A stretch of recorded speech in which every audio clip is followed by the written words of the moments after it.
Hey, my coding family, how's everybody doing today? Good to see you guys.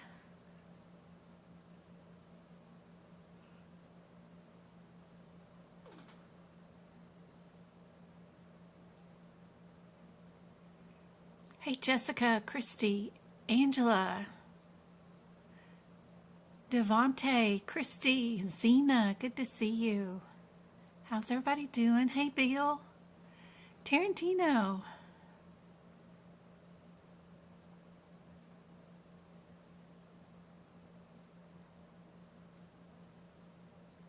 Yeah, I know nothing about LinkedIn.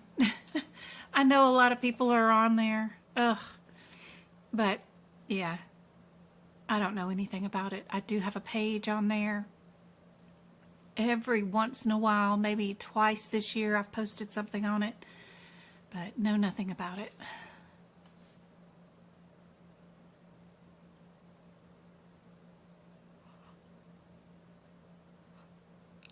Thanks, Go Kart. Hey, Micah.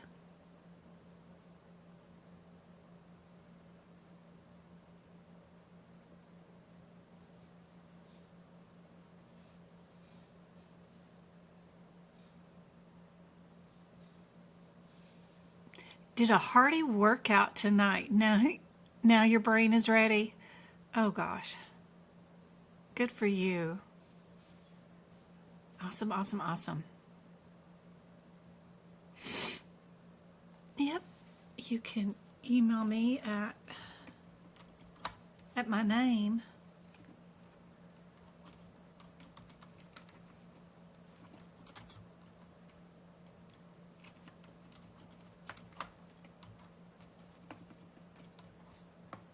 There you go. You can email me at medicalcodingbyjen@gmail.com. I do have, over 5,000 emails just in that email account. There's a ton of messages. I was watching TikTok's messages pop up, and they were just like nonstop yesterday. And Instagram, Messenger, all that stuff. I can't even begin to reply to all of that. I do try to work on just the emails, especially for the students that are in the courses and stuff. But other than that, it's really hard to get a hold of or to reply or to give advice to everybody that messages me and wants to know about their own little case and what's going on in their life, and then how do I fix it. And it's hard to reply to everybody. But I do try, at least with the emails. It's hit or miss on all the social media platforms. If I'm riding around in a car, and I'm stuck there and I'm able to look down at my phone, then I can go through some of the social media messages. But since I work from home and we don't go anywhere unless it's just on vacation, it's hard to have enough downtime to look at all the social media posts. Bring up Radiology. Bring this back up. I think we were on like question 20 for this batch, somewhere around in there. Yeah, see me drawing around on some of this stuff. I think we were around here the last time I went live on Monday.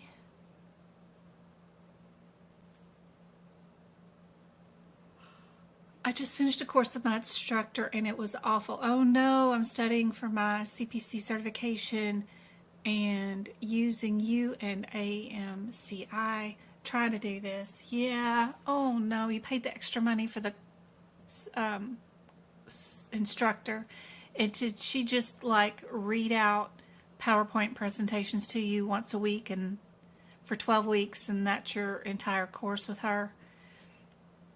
Or him. Yep. Yeah. When you buy the franchise from AAPC, they give you, of course, access to everybody that you sign up on Blackboard through AAPC, and you can see their grades as they take exams. And then they provide you with 12 PowerPoint presentations to present as your lessons. And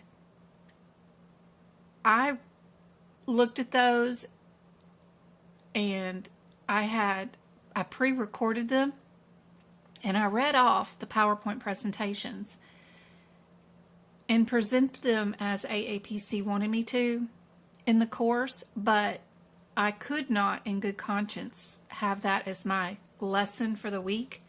Absolutely not. I posted those in the course as just something that you could watch in your own time, in your own spare time, and then I did twice a week, 2-hour or 3-hour lessons, depending on how long we went, with each week. So they got 2 classes, 5 hours a week with me, where we went over all the practical applications in all the chapters. So they give you these fill-in-the-blank practice exams that you got to do in each chapter, and I thought that was more helpful to my students than walking through, reading the chapters, or doing those presentations. I thought, well, how are they going to know? I mean, out of everything that's inside the course, what is the worst part of the course? And I always thought it was the practical applications, because they're fill in the blank, and it's awful. But it does teach you how to look at the indexes and find the answers without having multiple choices. So we did those together in live lessons. And then when we finished all of the practical applications throughout the course, then we did practice exam questions to prep them for the certification exam. Also, of course, I answered questions along the way in each chapter that they had. If there was anything that they couldn't figure out or we couldn't look up together, that kind of stuff. But I could not, in good conscience, just present those PowerPoint presentations as my lessons to anybody, because I could not learn from that. The verbiage, the way they say things in those PowerPoint presentations are like, every coder should understand this concept, and they name the concept and then they walk away. Every coder should understand this. Every coder should go look at the guidelines for this, but don't show you where it's at or what that means in real life situations. It's just a bunch of fluff, and I'm like, I could not learn from that. There's no way. Yeah. Oh my God, that is awful. I hated how they did the practical applications. You never knew which code were wrong, so change the correct ones at times. Yep. We did those together. We did all of those together, so it was fun. I had never seen them before, so I had never done them before, because I got all my certifications through self-study. So, and anytime I was given a course from CPC, it wasn't the full course. They gave me a 12-week free course one time during COVID. They gave everybody a free course, but it was an abbreviated one. And I didn't do anything of it. I didn't even open up the practical applications of it, and I didn't complete the course because I found it was boring. But even when I was given it free back in 2020, I still didn't do it. It just wasn't for me. So I just can't learn that way. You just can't spout stuff at me and tell me to go look it up somewhere. I have to work in it. I have to do it myself if I'm going to learn it. And that means you got to do it with me. Show me where it's at. Literally show me where it's at. Show me how to do it. And then I can take it and learn my own way of doing it from there. But I need to be shown baby steps how to do it first. And it seems silly, but that's just the way I learn better that way.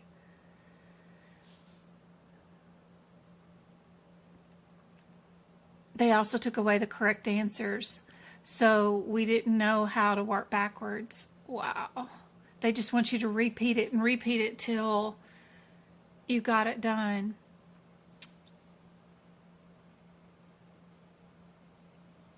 I guess that's one way to force you to come up with the right answer, but technically they're all available on Quizlet. If you go look them up, you can go look up, just post into Google the first line of every case and type the word Quizlet in front of it, and you can get the correct answers and you can type them in. But again, that is not showing you in baby steps. Okay, open this book, go to this page. This is the word you're looking for. And we would have discussions on how to figure out what that word was, where you would find it in the case. There's one of them that the word that you have to look up is not in the case at all. That you have to know enough about surgery to know enough about the procedures and what it's called to even look it up and find the answer. It was the one where you're going through the body. I think it was like a dialysis of some sort. You weren't going through an artery or vein, and you weren't going through the urethra or whatever, but you were going through the body, and you had to know that name to be able to even to look it up in the back of the alphabetical index. And it's not stated in your clinical note at all. And it was just one of those terms that you just have to know. And how would you know that if you're not medical and you're not in the field and you've never done urology or whatever? And it's not in any of the training material before you got that clinical practical application. It was rough. Yep.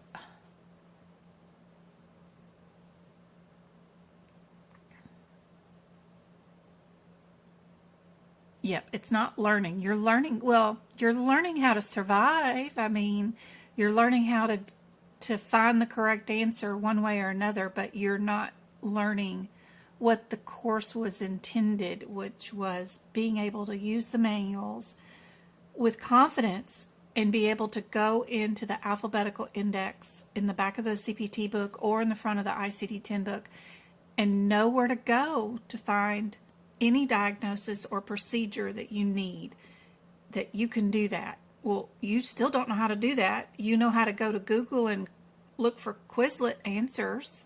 That is one skill for sure. I mean, you can use that in a job. If you don't know an answer, you can still use Google on the job, you know, but still, it's not the purpose of the course. So I couldn't teach it that way. I don't know if I'll ever buy this franchise again and teach the courses again.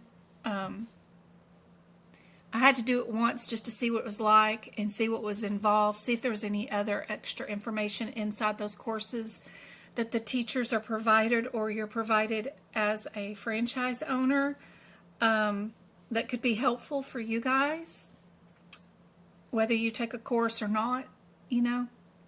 So I had to buy it once, but good Lord, it's a huge investment because it's, you know, $5,000 just to have the franchise, and then $2,600 of it goes straight back to AAPC for every student I enroll in the course. So that money goes straight back per student back to AAPC to pay for their books, for their textbooks, to enroll them into Blackboard and all that stuff. So it's like, you know, y'all give me the money and then I just give it right back to AAPC. It's crazy. It's a lot of money. So that's, you know, one student to teach one student. There you go, $7,000, $7,500. So it's a lot of money. It's crazy. And then I have a hard time charging people to teach because it's awful. I think education should be free, but we got to pay for, you know, the electricity bill and water bill, so we got to keep the internet on. We've got 2 internet providers here in this house, which is lovely. I like having, one of them is fiber optics, and then one of them is cable internet, you know, like from your cable TV provider. That way, no matter what, I usually have some sort of internet up. It was very painful for years when somebody would hit a pole or the electricity would go out. I would lose all internet. So now I've been able to find and get 2 different internet providers, which is kind of tricky because if they find out that you've got both, they don't like that. They want you to each house to have only one provider, which is crazy. I don't know why. But we put them under different people's names, and that's cool. Everybody know the answer to this one is C. We've got 2 with the same answer, and then it's just knowing whether we're going to add that 26 modifier or not, right? And right here, yep.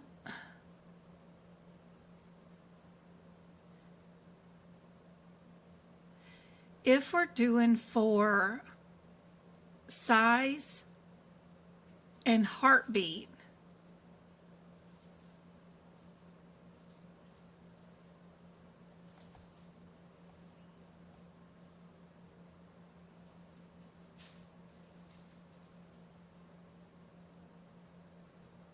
and see, this obstetrician owns their own machine. So if they're doing the ultrasound in their office, then they are only the ones that are billing the CPT code. You only add a modifier if you need to change something up. They're going to get 100% of the payment for doing the ultrasound because they own the machine and they're doing the ultrasound, right? If this doctor was reading the ultrasound report for, like, they went to an x-ray place, like a building that doesn't have your physician in it but has just radiological equipment. You can go get chest x-rays and you can go get MRIs done there, but you can also get ultrasounds there. It's just a x-ray building, right? And then the obstetrician was to see the ultrasound films and write a report for that ultrasound that was done at a different place. Then that doctor would add the 26 modifier to it. That would split up the bill, where the building would bill the ultrasound for their tech to have done it, and they would have added a TC modifier to the end of this. And then the doctor reading the report would add the 26 modifier to say that they were not present and they don't own the equipment, but they're reading the report and giving their opinion on it. So if the doctor owns the building and the patient is there at their building and the doctor is doing, or the doctor's staff or whatever, is doing the ultrasound and the doctor is giving their opinion on the ultrasound, then we just bill the ultrasound all together because they're getting paid for the technical equipment and the report all in one code. That's what that code pays for all together. It's a global code. Only when you need to split it up will you add modifiers to it to split it up into sections. Hopefully that helps out a whole bunch. But stuff like that I have to have explained to me, right? Where I can see it in my mind what it looks like. Because if you just spout something like this in a PowerPoint presentation where this is the situation and this is what the answer is, that doesn't help me figure out why the answer is what it is and what it would be next time I see the situations. And I notice a lot of people that are teaching the courses and coders need to be aware of the guidelines spouted here or there, and they don't give you, I don't know, they just don't. Yes, we know coders need to know a lot of information about certain guidelines and stuff like that, but where is it? And what do you mean? What does it look like? Yeah. I don't know.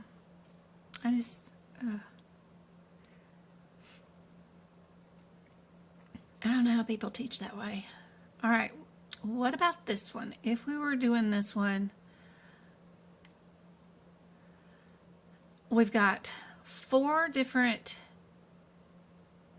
codes here, and then we also have 4 different radiology codes, right? We don't want to look up 8 codes. We want to come up with some sort of process to where we can find the answer the fastest and the most efficient way possible. If you're doing these questions. I like to practice with the process of elimination, looking for similarities and irregularities. You know, we've got two that start off with the same answer, and the only difference is the radiology. You know, more than likely the answer's probably C, just because you're looking for similarities. A lot of these codes are all the same. You know, the only differences are very small little numbers. I don't know, I guess it could be A, because this one is a cheaper radiology than the 77s.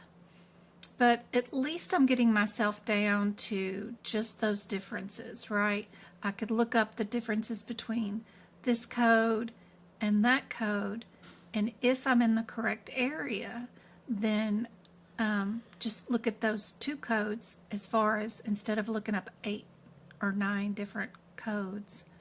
You want to be able to not worry about proving yourself a really good coder during your certification exam. You want to prove yourself to be a really good exam taker, and you need to efficiently get through these questions the fastest way possible with the correct answers.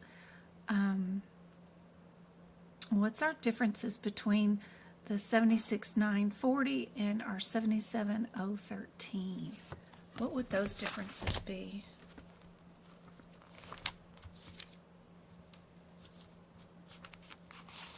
Now, I like to play around with the process of elimination. Look at those and just try to pick out an answer to see if I'm correct. And then I'll go through the answers and do them and take my time and see exactly why each answer is wrong, why each answer is, you know, the correct one.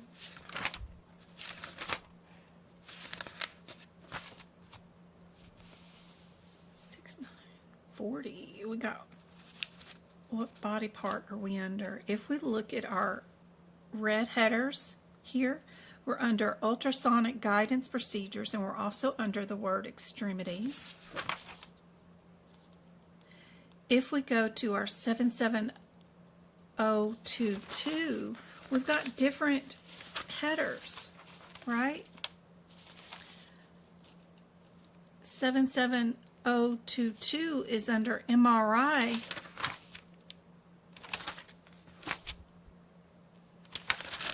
Images.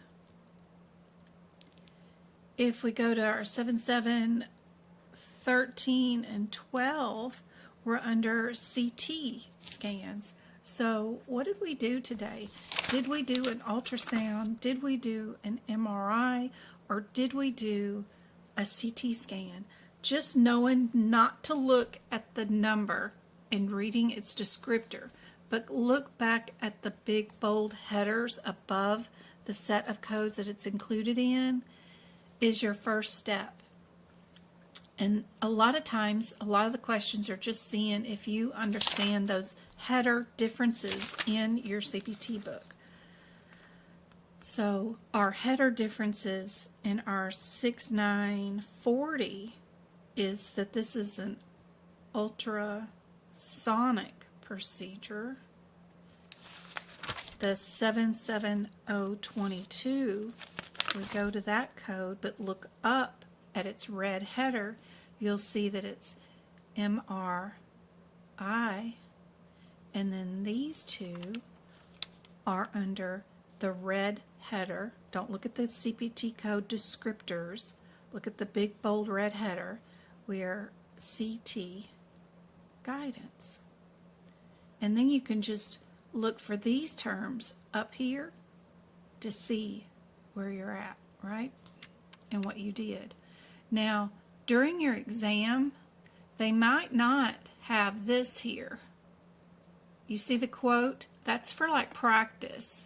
But during your real exam, it may just say this. Would you know which one that is if they took out the practice help stuff? So when you see questions that have those little brackets in it, note that they probably take that stuff out during your certification exam questions. They like to make them just a tad bit tougher than what you see in practice, right?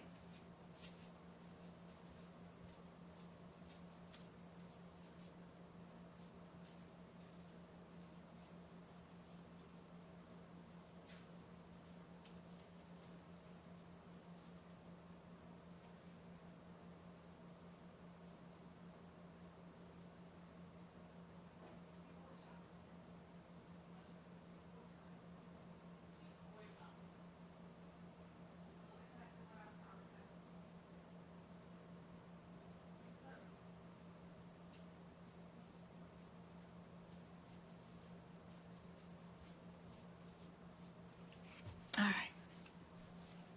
I had to go check on them boys. They were way too quiet for some reason. Ooh, wait a minute. I got a voicemail. Let me check on the voicemail. Whoops. Travis calling me. Oh, I missed it. How late are they open today?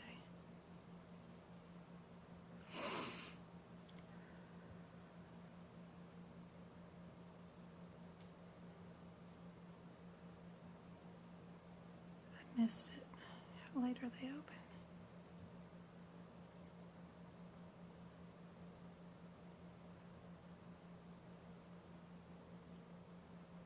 Yeah, they're closed.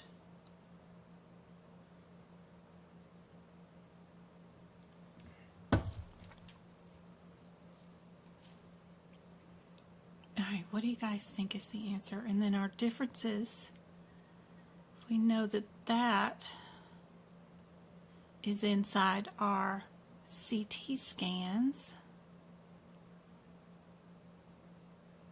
Then we know our answer has to be a difference between our 12 and 13. And then what are your differences between those two? One of them's tissue ablation and one of them is an injection or aspiration, biopsy, stuff like that.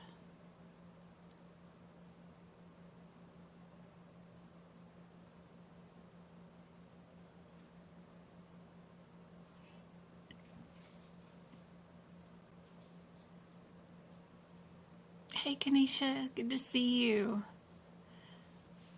I sent you guys a new practice exam for like just urology, digestion, and OBGYN. So 50 questions in those areas. Hopefully you guys can work on those practice exam questions.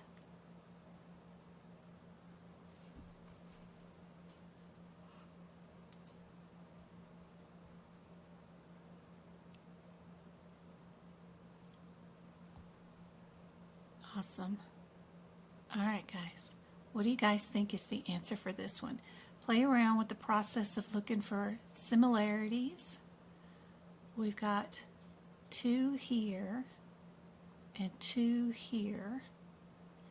And then a lot of your question is a difference between L, M, right?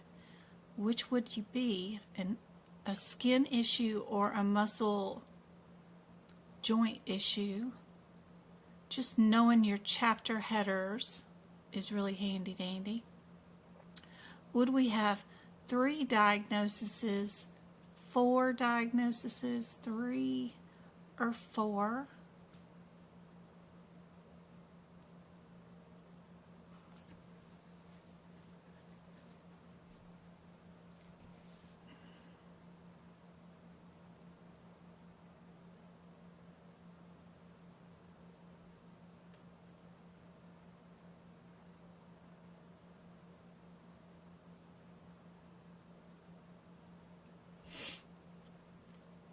Would she have 1 status code, or would they have 2 status codes? Sometimes that's helpful, like, are they on a medicine for long term, or, you know, whatever. I see one answer has just 1, where the other ones have 2. Sometimes that's helpful.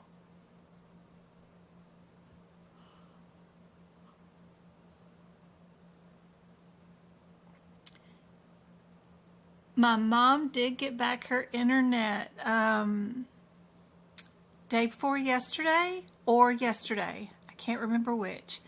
They did come out and fix her. The real company came out with the tech finally and did something. I don't know what, but same modem. They fixed it. What's up? I'm cold in this freaking house. I'm not anemic, I swear. There, I changed my name to something. I said it's _Travis. There. It's more appropriate. Oh, gosh. Bruh, my middle name wasn't even that bad. You said, It is oh. always bad. It's always bad. We're changing your name on TikTok.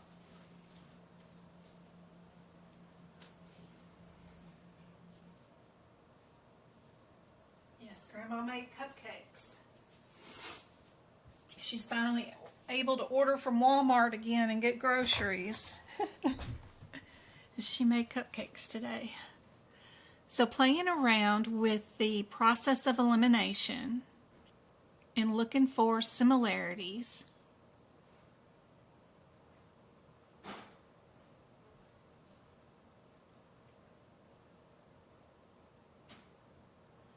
I like C. How many Z codes would we have? How many Z codes do you think we would have? Do we have 1 or 2 Z codes in this example? Anybody know the answer to that one?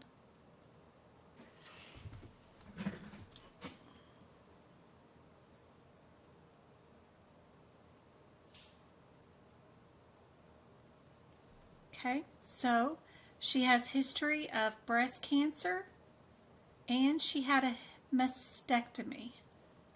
She has an absence of an organ or a body part. That is one Z code.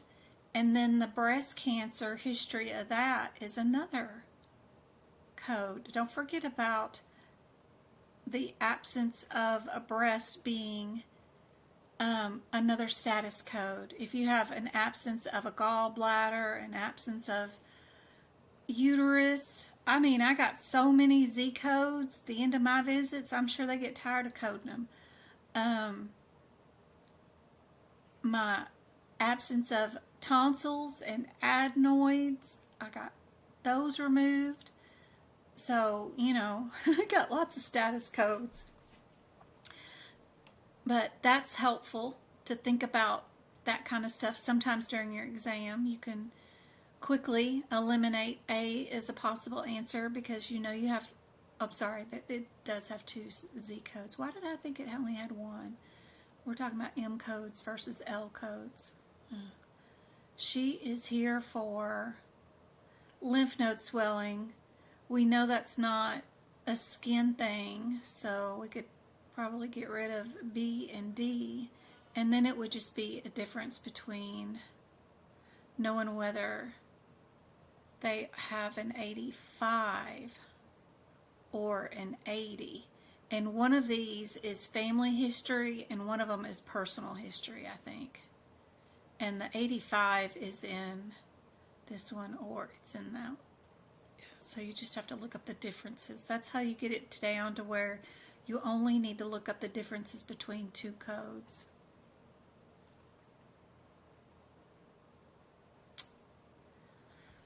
As far as the diagnoses go, are you an 80 or an 85? Yep. And then our radiology, what's our differences between it? Just in case you decided you wanted to look at those and get yourself down to 50-50 first and not have to worry about some of the other stuff. Let's see, 7583. Okay. I've got 75810 as being an exam question most recently. One of the codes you need to worry about as far as what's on the certification exam currently. So these are kind of cool codes. But if we look at our 803 versus our 801, what are the differences? One of them is unilateral and one of them is bilateral.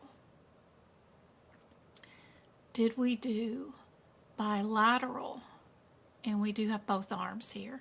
So you know you can get rid of A and B right away because you did bilateral. And then you don't have to look up the 85. You would just need to know whether you are an L code or an M code.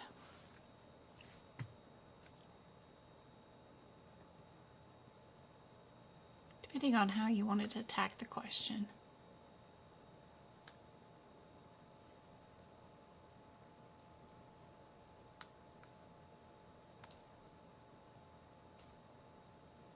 Yep, we got C.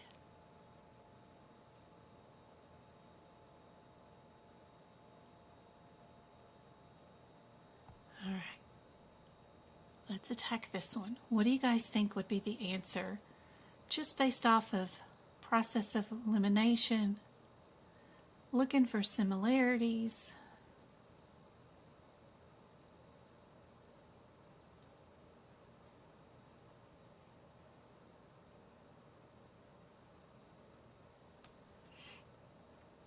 So these are all the same answer, so we don't have to worry about that. We've got 777, 555, 666, 33.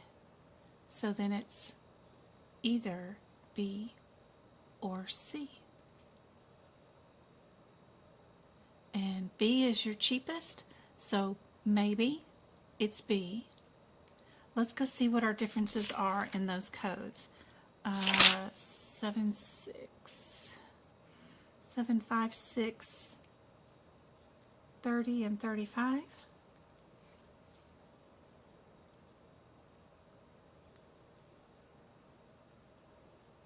This one is aorta.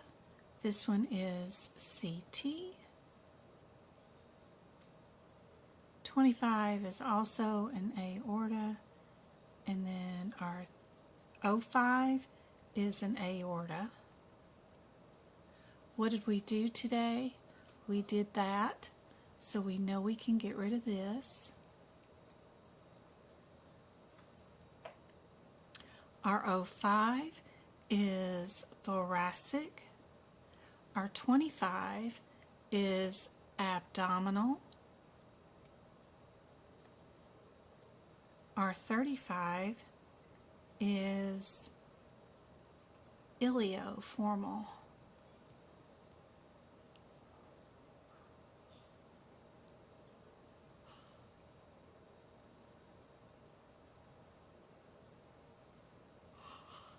It's also abdominal, abdominal ilioformal. So it's a difference between A and B, probably. I don't see anything thoracic.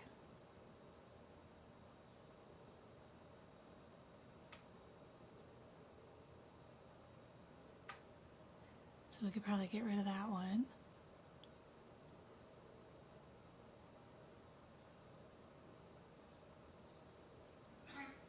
This one and this one are both abdominal. Our 30 is also abdominal, ilio, bilateral. For 35, we had 35. But it's a CT.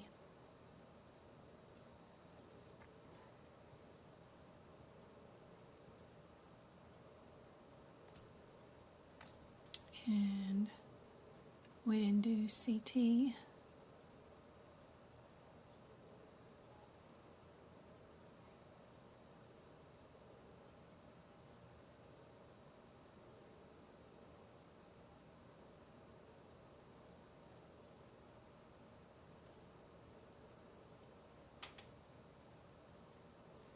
Yep. Knowing this is very near our ilio hip femoral area is helpful for sure. Yep, we got our B. Hey Stephanie, good to see you. All right, play around with this one. What do you think the answer is? Just playing around with the numbers. What do you guys think the answer is? The process of elimination, looking for similarities, irregularities, that kind of stuff. You see anything that would make you pick one number off another one just based off the numbers?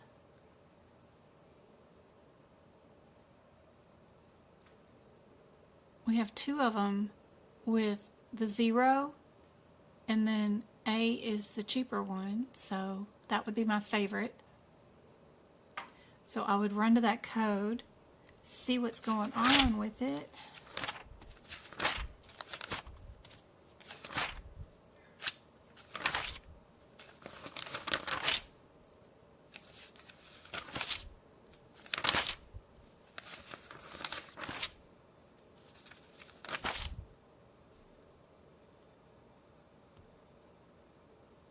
Are we doing radiation treatment? Are we under that header?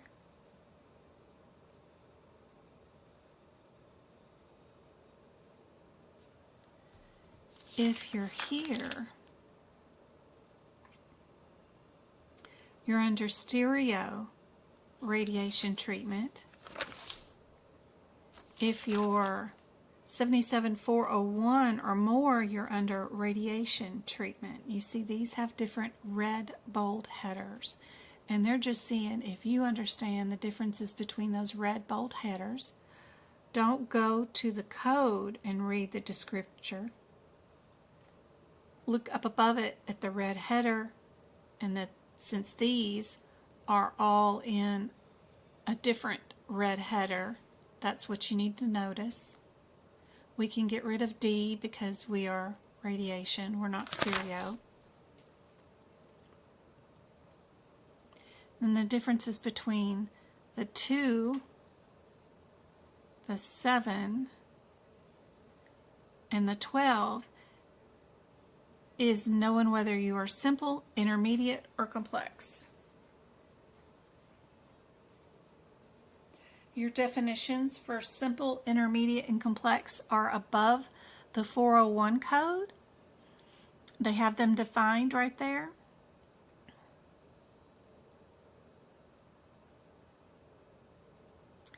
It's based by how many ports you have, blocks you might have, treatment areas you might have. If you're using any sort of custom blocking or fancy shave ports or wedges or rotational beams where you're flipping patients around and upside down, if you're doing any kind of tissue compensation or anything like that, you might be complex.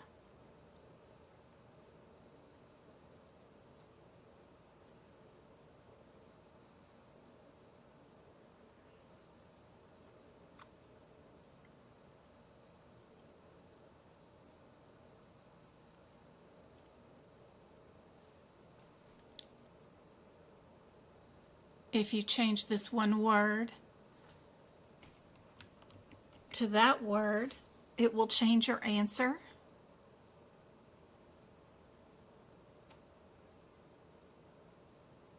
But we'll put it back the way it was. But that one tiny little word can make a difference. That's something cool.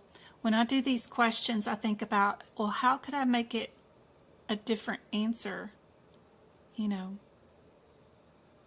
if I was going to try to trick somebody and make it different, what could I do?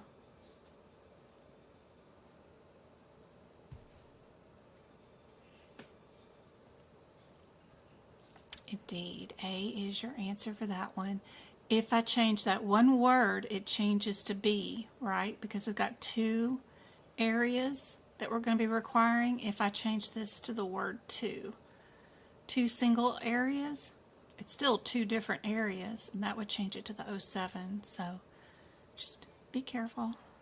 Very cool. All right, what do you guys think about this one? What would be your answer for just looking for the process of elimination, looking at your similarities? What do you think your answer would be? Just playing around with the numbers. And then you can go look and spend your time figuring out what the answer truly is, and then think about how can you change the question to make it more difficult.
C is probably your cheapest one. Let's go look.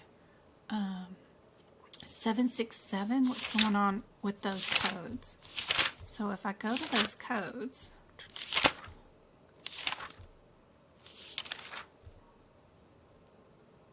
seven six seven oh oh.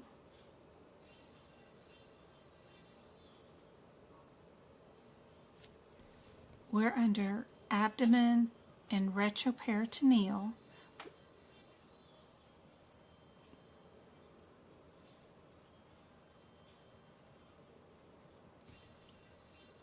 One of them's complete and one of them is limited. If I look at our 740, where is that sucker?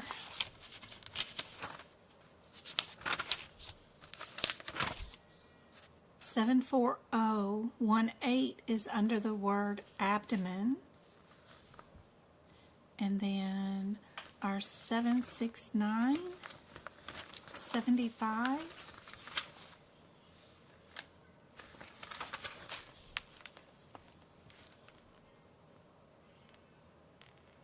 is under the header of other procedures, which is under the header of MRS, implant, foreign body procedures.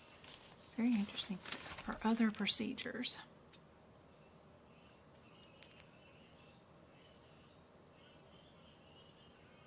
Seven 76975.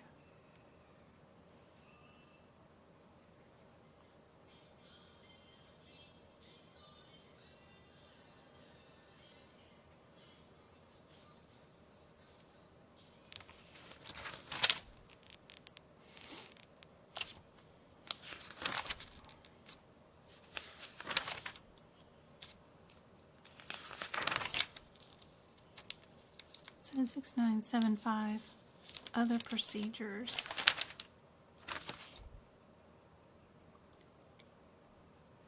Endoscope, ultrasound.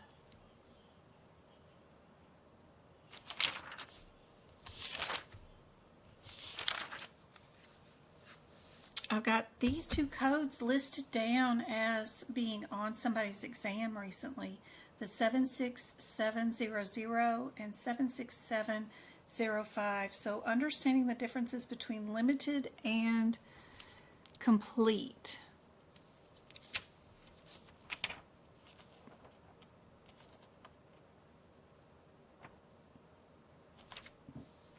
They've got the definitions up above in that right underneath the word retroperitoneal. The complete ultrasound will consist of scans of the liver, gallbladder, common bile duct, all that stuff. And then a complete ultrasound of the retroperitoneal will include the kidneys, aorta, iliac, arteries, inferior vena cava, those kind of things. So they're just asking about that. Do you know the differences? Would we be doing the liver, gallbladder, common bile duct in the abdomen, or are we doing retroperitoneal, which will include your kidneys, abdomen, and aorta?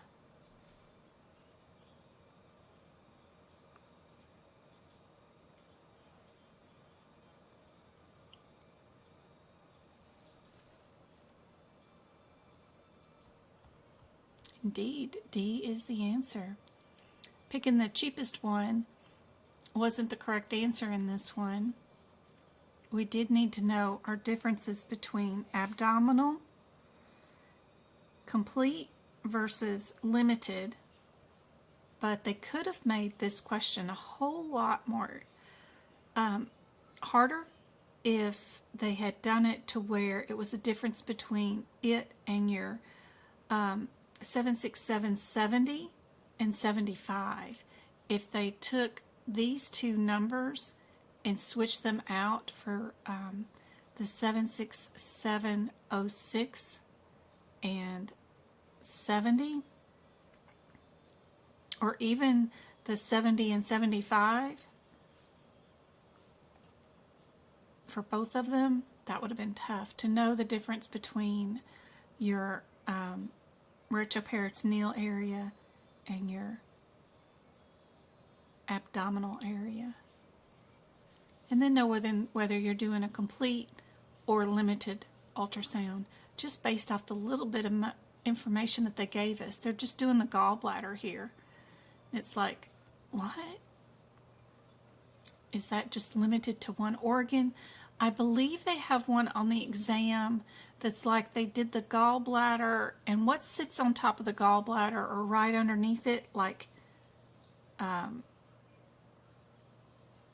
there's two organs that sit right on top of each other, and if they did those two, are you still limited, or did you move up to a complete? And because they're in the same area, it was still limited, even though they did the two organs instead of just one. So it's kind of interesting. All right, this one, if we're doing, we got to add that to our dictionary. I hate it when they underline things. Let's see, do we have one diagnosis code, or would we have two? I see right away.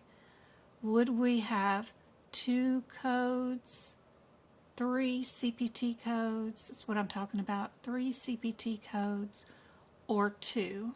I like to do my numbers, right, to see what's more likely our answer, you know.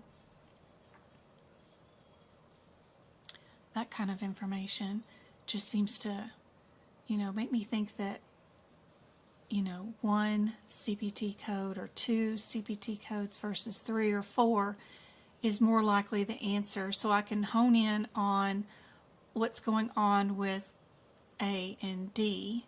You know, they start off with the same answer right away, and the only difference, because they have the same secondary codes too, is would we have 2 diagnosis codes, or do we have everything all in one? We don't care about previous scans. What did they show today? They don't tell us, other than we have that going on. They might suspect a bunch of stuff, but that doesn't mean anything. They're just trying to confuse us with some of that propaganda, I think. So I think it's just 1 diagnosis code. All we've got is the uterine bleeding. We can suspect and prophesize a bunch of stuff, but we don't even have a radiology report to go off of, so you can't bill none of that mess. So we can only go off of our symptoms.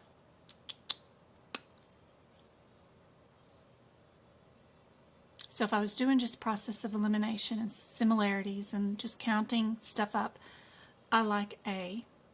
Now we can go into the codes and see what we've got going on. Our differences between our 76831, 768,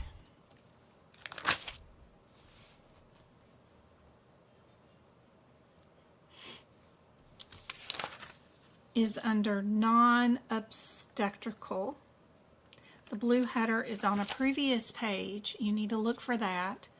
And then our differences between, is that the only ultrasound that's in there?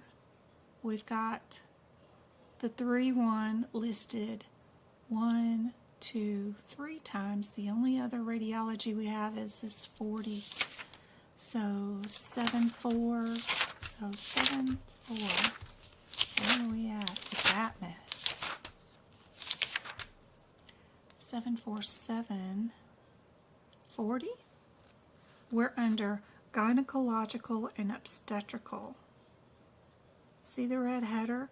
It's not the CPT code that you need to look for. when you're looking at the codes for the first time as your different answers. This code and this code that's listed 3 times, don't go reading the CPT code descriptor. Look for the big bold headers. Bold headers. And then we've got one that's under GYN and OB. And then the other header we have is non-OB. Is there any mention of her being pregnant or having any gynecological problems, you know?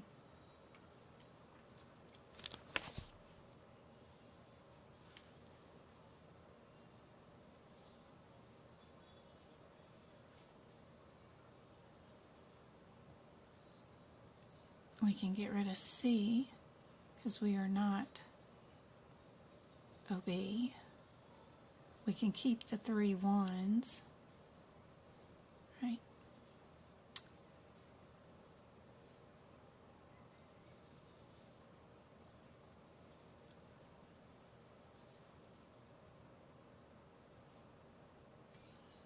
What else do you guys see that's going on here that could be helpful? So if we get rid of our OB, we've got this 58340 code up in our, we in the female genitalia or are we in urology? Let's see. 583, we're in female. 58340. Remember, inside your female genitalia area, let me see if I can get this to show up.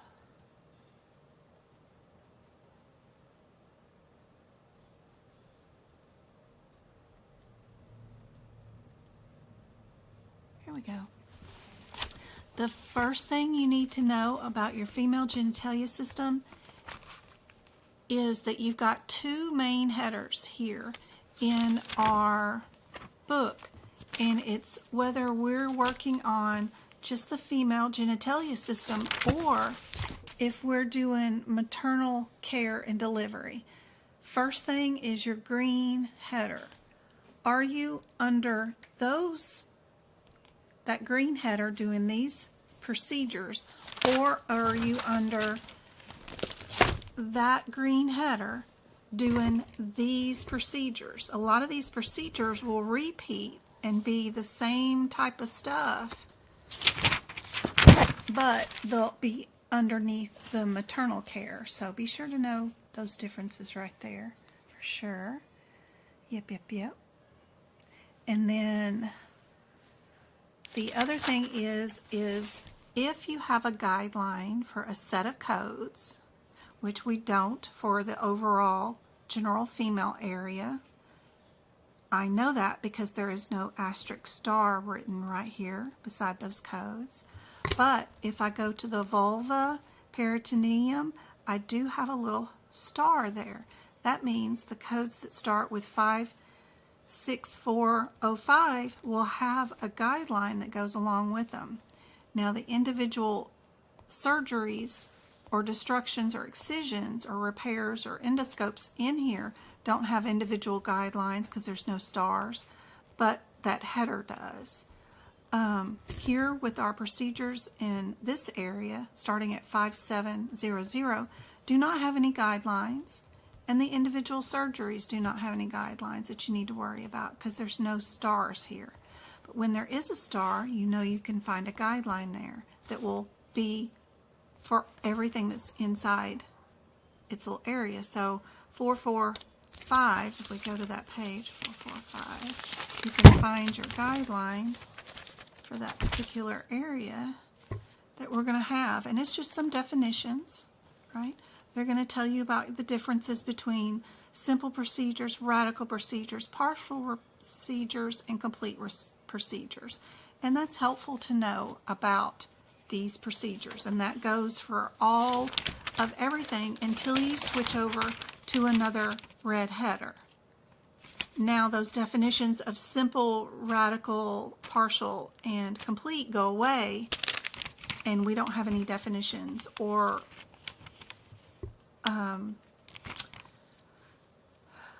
guidelines that help us with anything from this procedure word or particular anatomy word on down. I'm not sure what I can say on here, so trying to make sure I don't say that. So that is helpful if you're ever utilizing, if you're not utilizing to know whether you're going to have a guideline or not for a set of codes. This is what this is for and why this is helpful. So they tell you those little guidelines right there. So anyway, that's what that's used for, and that's helpful. A lot of times during the CPC exam, they want to know, do you know if the procedure is related to just being a female, or if the procedure is related to being due to OB care? Because a lot of these procedures are also done here, but you need to know that it's due to not being part of OB care. But that's all. Super helpful.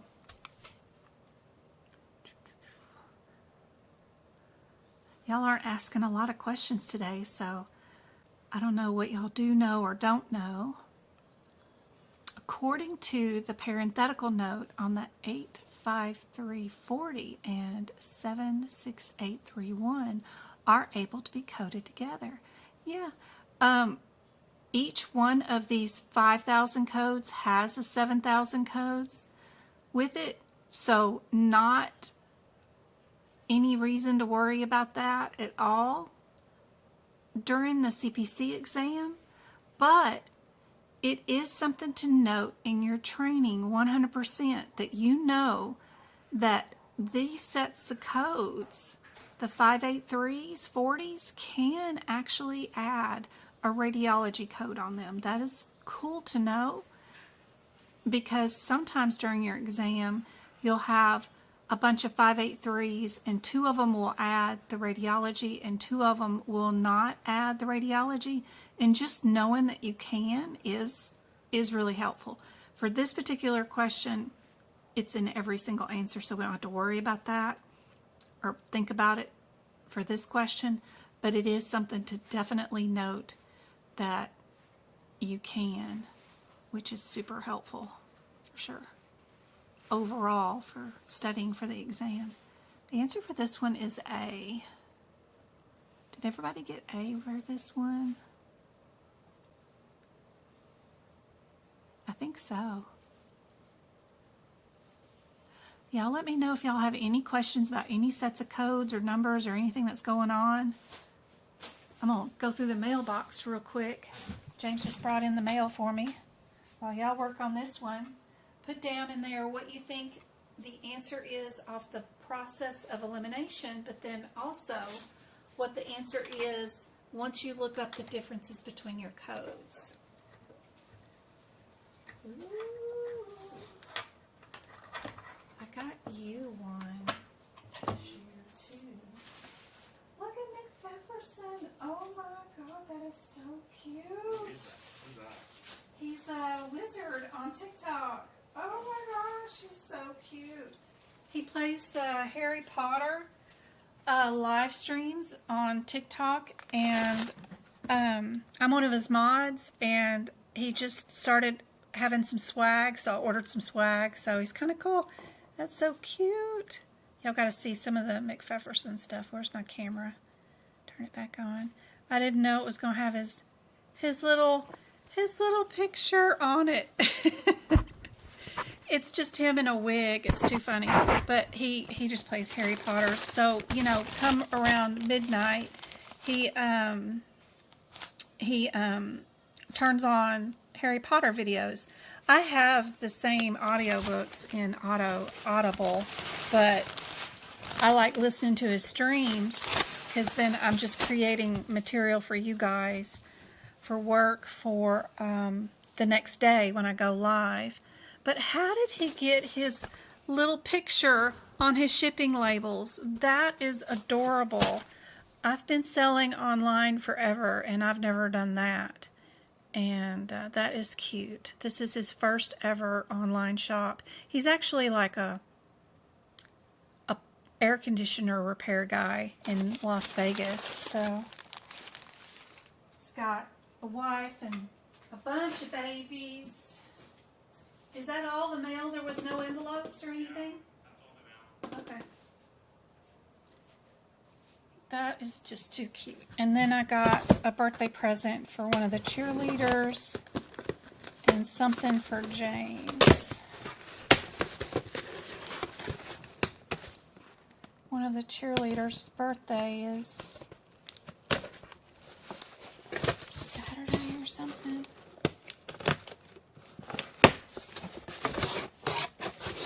Her mom passed away. We had to,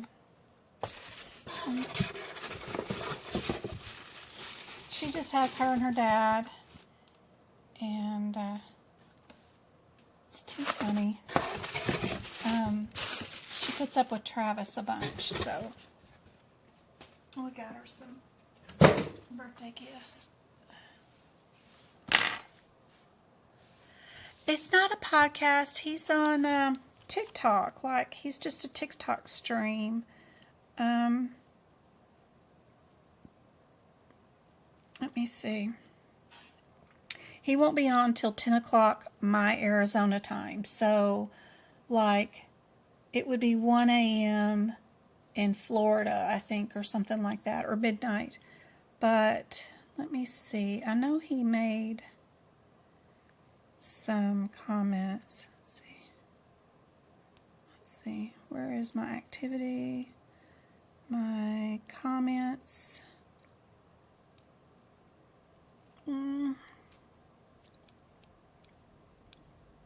It's so hard to see all these comments. There he is. Let's see. Where's the video? Okay, there he is. McPherson. He's just on TikTok, and he comes on live at 10 o'clock California time. He does 3 chapters of the Harry Potter stories on Audible every night, and he has like he designs the little backgrounds. There's his babies. I've seen that one born and come up, but he does the backgrounds to the Harry Potter, and he adds raindrops to the background of the audio, so you're listening to the rain while you're listening to Harry Potter. And he also adds in the Harry Potter soundtrack, like the music in the background. I don't know how he does it all. I couldn't do it all, but I shared some tricks for him too, to get the audio to play right if he needs to change the sounds of the music for copyright or whatever. He can have it to where it can be in his own voice too. So anyway, he's cool little guy, just trying to make it. And there's him in his little wig he wears during his live stream. He's just a dad, him and his wife and kids, and he's just a repair guy. He's, you know, and just gets on here just to make friends and to relieve stress in the afternoons. You know, he deals with a lot of anxiety and needs to wind down, and so he's just doing it to hang out with you guys. So he's pretty cool.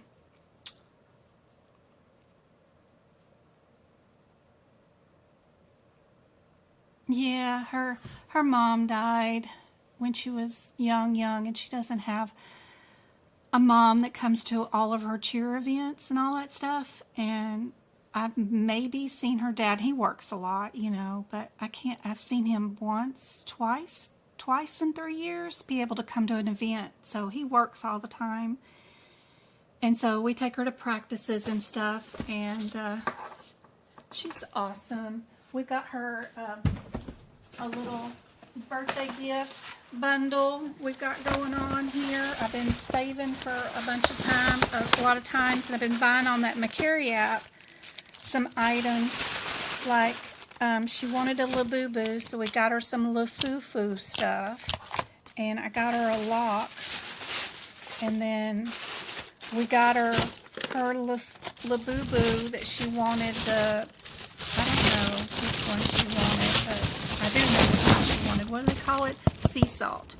So I had to find somebody that already had one open, and they knew it was sea salt, and I bought it off of McCary, and then we just glued the bottom of the box back together. Like you can see my little glue stamp right there. It's tiny, tiny, but the top of the box has not been opened, so she'll still get to, you know, pull the tab and do the whole. She really gets her sea salt, and she won't know that I did that. But I'm hoping she won't notice that, you know, it's supposed to be a surprise that she gets the one she wants. Anyway, I went through McCary and found that somebody had opened one carefully, and she gets the one she wants. And then I got her off of Temu a little bag to put it in that's the same color as sea salt, and I got her a lock on it so that she can lock the sucker up, because I don't want them to get stolen at school or whatever. And then I have some little ladies in town, some of my mom's senior citizen lady friends. They made her a little bunny rabbit. They crocheted that. That's like they hand did that. We just put it in a little thingy, but isn't that the cutest little bunny rabbit? So, yeah, and then some little stuff from the dollar store, some gold masks, eye stuff that kids are all into nowadays. Oh, she's got another bunny rabbit. She's got 2 of them. I don't know what for, but I don't know, just a little something, something for, you know, little something, something. So her birthday's coming up. Can't wait. That's cute.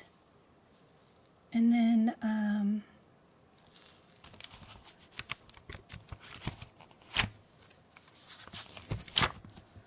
since I've got you guys right here, one of the best things to do for your certification exam is to add the function to the body parts.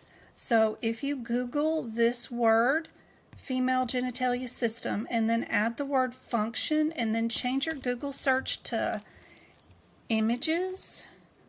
So if I do that right now, yes. So if y'all want to ever listen to Harry Potter with rain in the audiobook, follow McPherson. He's so sweet. All right. I like following small creators that don't have any followers and help them get started sometimes. Where are we at? Female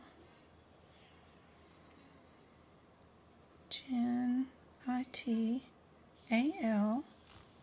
system, and then I type in the word function, and then I hit search, and then I change my search to images, and this is where I get my little bit of information that I might write next to the fallopian tubes, you know, like the fallopian tubes, you know, what they do, that kind of stuff. It's really cool. Yes, Travis?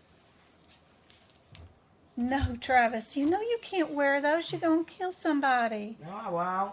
Travis, you need to focus on stuff that you can have. I can get these. No, you cannot. No. No. Focus on stuff that you can have. Find you an obsession that you can have. You know you can't do that. You're in cheer. That is your dedication. So find you something else to obsess about. Something else.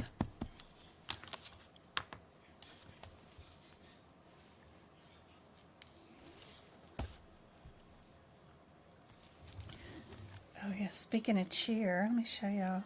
Travis had his first cheer event for this year for the school. They were welcoming back all the cheerleaders to the school, and it's so hard to get a picture of them kids smiling. So finally got a picture of him smiling. Oh my gosh, so hard to get a picture of them just smiling naturally for the camera. And then look how impressive this is. Let me see. Get that and then this. He's doing that over concrete. I cannot believe the school approved that. He's not over the hardwood floor on the basketball court or anything with mats down. That is on concrete, and they're lifting that poor baby up there in the air like that, just on the palms of his hands. I'm like, dude, and he's got her lifted all the way up there, way above his hands. Like, oh my gosh, crazy. That's somebody's baby he's holding up with the palm of his hands. Like, Travis. Can't believe they sanctioned that, but they are in 11th grade this year. They get to do a lot more stuff. I know. It's awesome, holding up that baby in the palm of his hands. I'm like, whoo. It's crazy.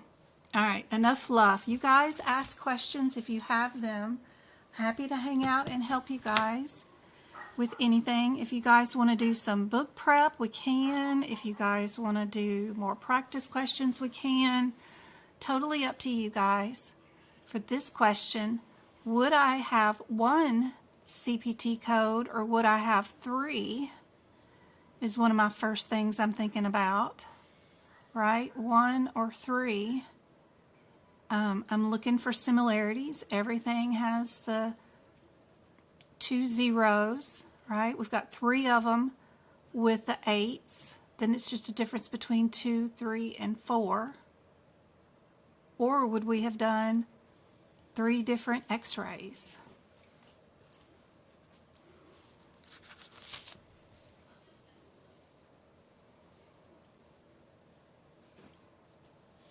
Hey, Davis, good to see you.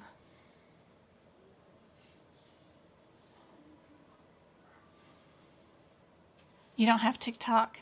How in the world did you find me, Miss Deborah? That's how I started.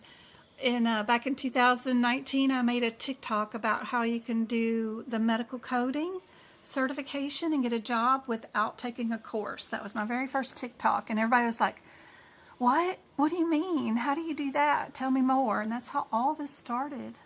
And I was able to retire from working full-time job and just stay home with you guys. All right. I hope she will enjoy it. That was Facebook. Can she see this?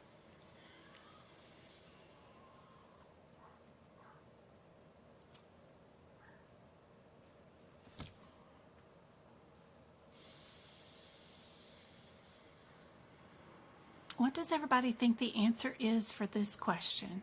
You guys still here? How many have we got on? We still have 25 on. Yep. And we got 20 likes. Yay. Where is this? Give away some memberships.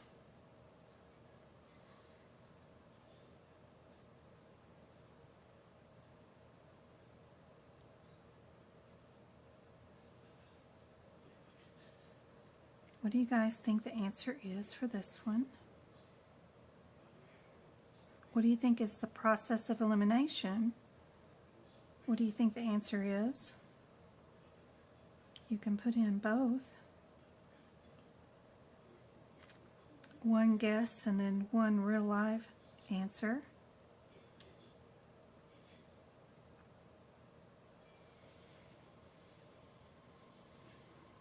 Got 21 still on.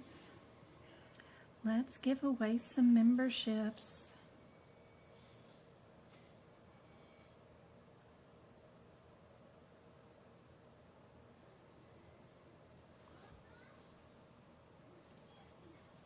send out some money to Google, and they will pick out 5 winners of the YouTube channel memberships. So 5 people, hopefully, that do not have memberships will win memberships. Just posted a new video for the YouTube memberships last night. Some of them, like the podcast that I uploaded last night, are just audios of me teaching from those PowerPoint presentations, you know, that AAPC gives us with the franchise. I can't share openly the PowerPoint presentations, but I could speak them, you know, and talk what's on the slides. And then I put in like a fish tank pictures in the background so that you guys are just watching fish swim but listening to me teach the course from AAPC's point of view. It's a podcast. So you can just play them while you're doing dishes or driving to work and listen to the course the way that the AAPC teaches it. And sometimes that's helpful. A lot of people can learn from the podcast. It's a lot of codes, it's a lot of numbers, a lot of guidelines and examples. But I've also got 2 other podcasts where I'm reading out the guidelines sentence by sentence, either ICD-10 or E&M, and then I give you my commentary. What does that sentence mean in layman's terms to me, and what an example of that looks like? So I like to do that also. Oh, what did you get on, what was your score on your exam today?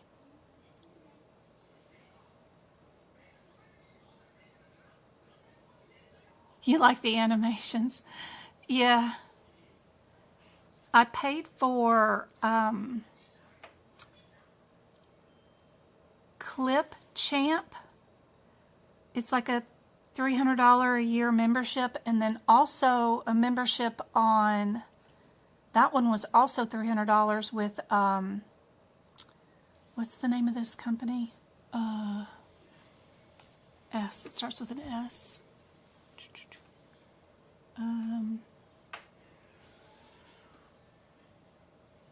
Speech something. Spike. I did Spike also, but Speech is the one that I like. I'm on the wrong YouTube, wrong Google. Speechify. SPEECHIFY. I like that one too, but they both come with, and I also have, I should try Canva, the year membership of Canva too, and you can add swimming videos, non-commercial videos on top of your material that are not, you know, that are out there for free for everybody to add to videos. So that's kind of handy dandy. A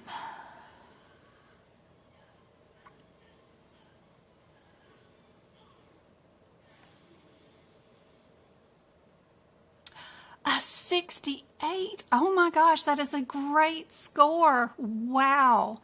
That is awesome. Email me your breakdown, Rosemary, if you can see it, at MEDS Medical Coding by Jen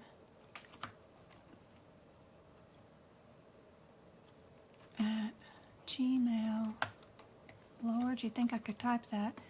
Email me at medicalcodingbyjen@gmail.com and send me a screenshot of your breakdown, and I'll let you know what to study. I mean, if you totally missed all of your HitPix questions, don't worry about that. It's only 3 questions.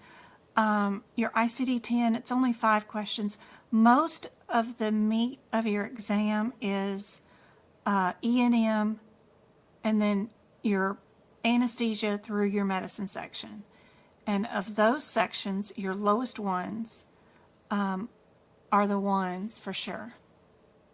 Where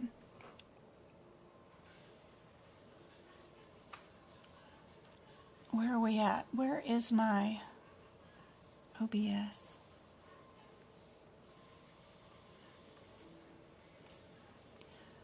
If you already have all the practice exam questions for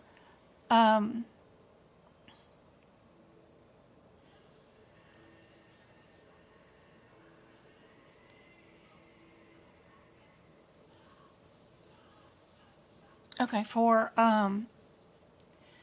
AAPC, for exam, practice exams, A, B, C, D, E, F, G, those kinds of things, whatever they are. I guess it's A, B, C, D, E, F, right? If you've already got those and you've practiced those till you're blue in the face, if you go here to your exams,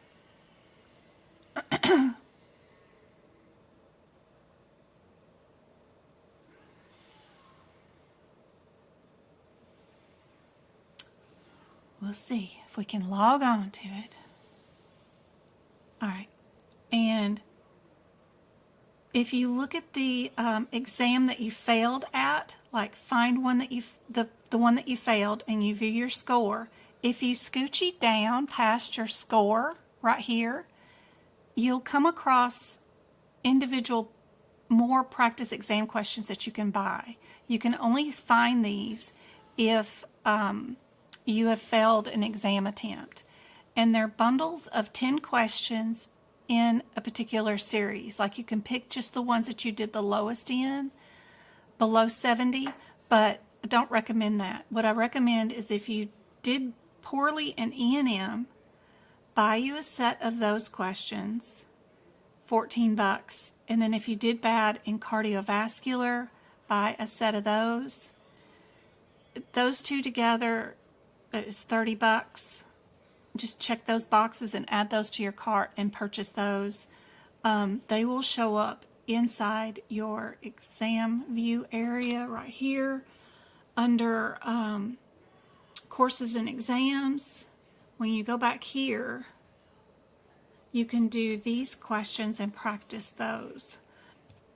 They'll show up right here under your practice exams, and they're an extra set that you can do. Like if you only want to do just some more E&M questions. Where is those? Where are those? That's medicine, radiology, management, E&M questions. So they've got 10 of them that you can do right here. You can launch the exam. You'll have to agree not to share, all that kind of stuff. And then it'll be timed. You'll have 24 minutes to do 10 questions, and they'll be right here. And you can do these. And these are a little bit more difficult. They are helpful. They're the most missed concepts during the exam.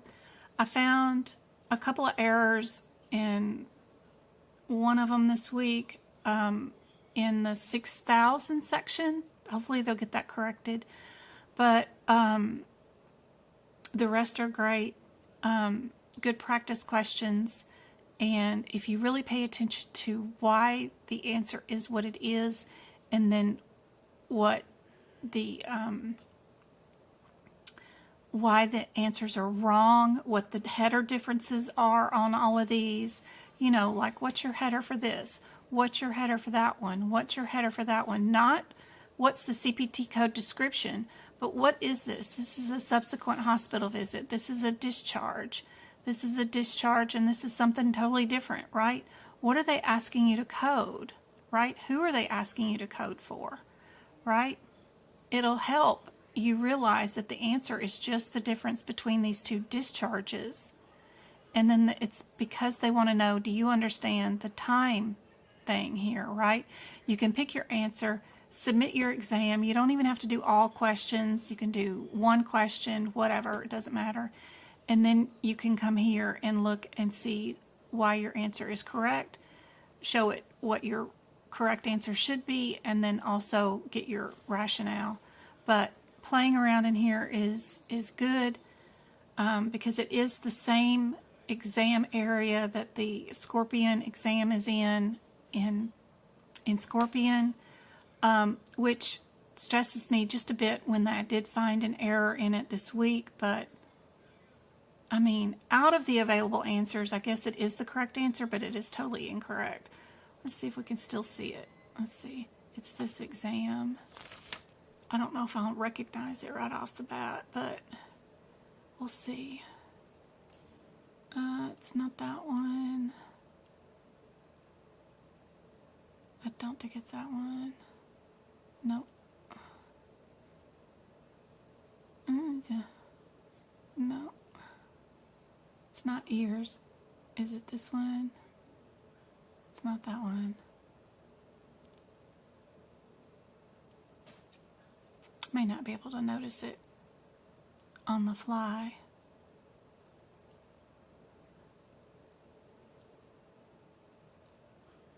Or they already corrected it, one of the two. It's something with radiology. And the answer that they picked is the one without radiology.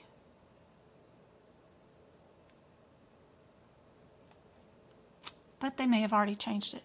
Let me see. I have the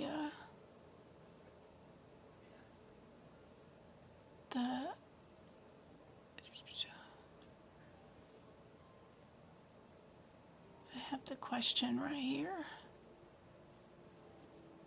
Let's see if I can get that to show up on here.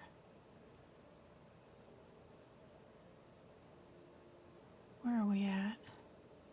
If I add this into, how do I add that into here?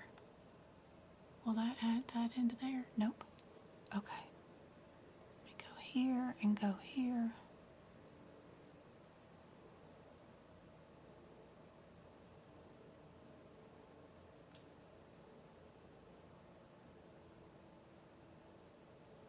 No, but I could do this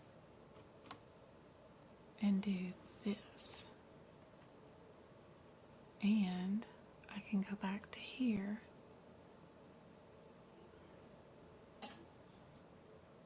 Here. And I can go here. And I can go here.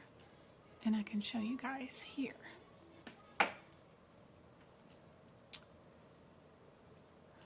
This was the error that I found this week. Hopefully they'll get that fixed.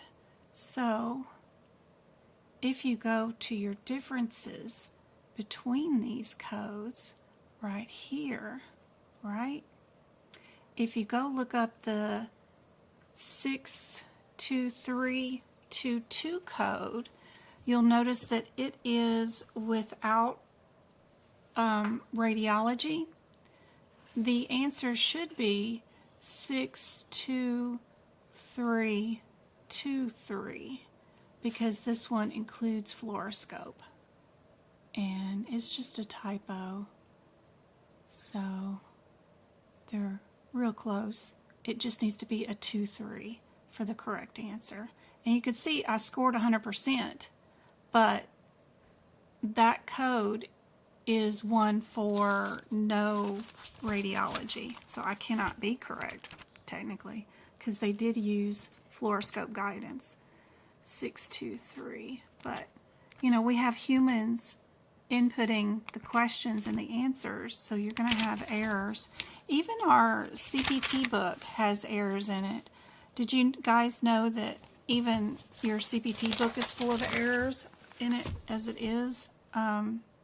It's not like a Bible, you know, humans make it, so it's going to be wrong. If we look at the code set for 62322, you see that it's child code 2-3 is the one with image guidance. This one has without image guidance. So when I'm in my code set, what I like to do is draw a line through this because it does not include image guidance. And the code that does include guidance is your 2-3. So that's the one that includes image guidance. This is the 2-3. So we need that as our correct answer and not the 2-2. So hopefully they'll get that fixed, but that happens. And then if you notice inside our CPT book, we do have errors in our own CPT book. So if I go back to here, where was I? I was here. Okay. If I go here, but I actually go here, I can show you guys. They release every year corrections to our CPT book, and I think they just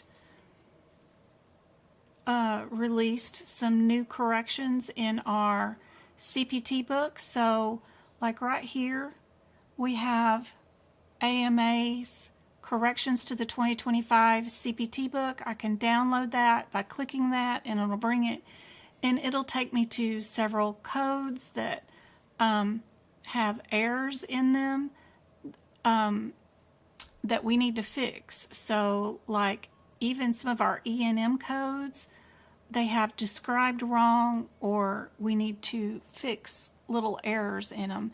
And when they publish the 2026 book, they'll have these corrections fixed, but they'll have a lot of things that they wrote wrong just because it's human error, right? So these were brand new codes, right?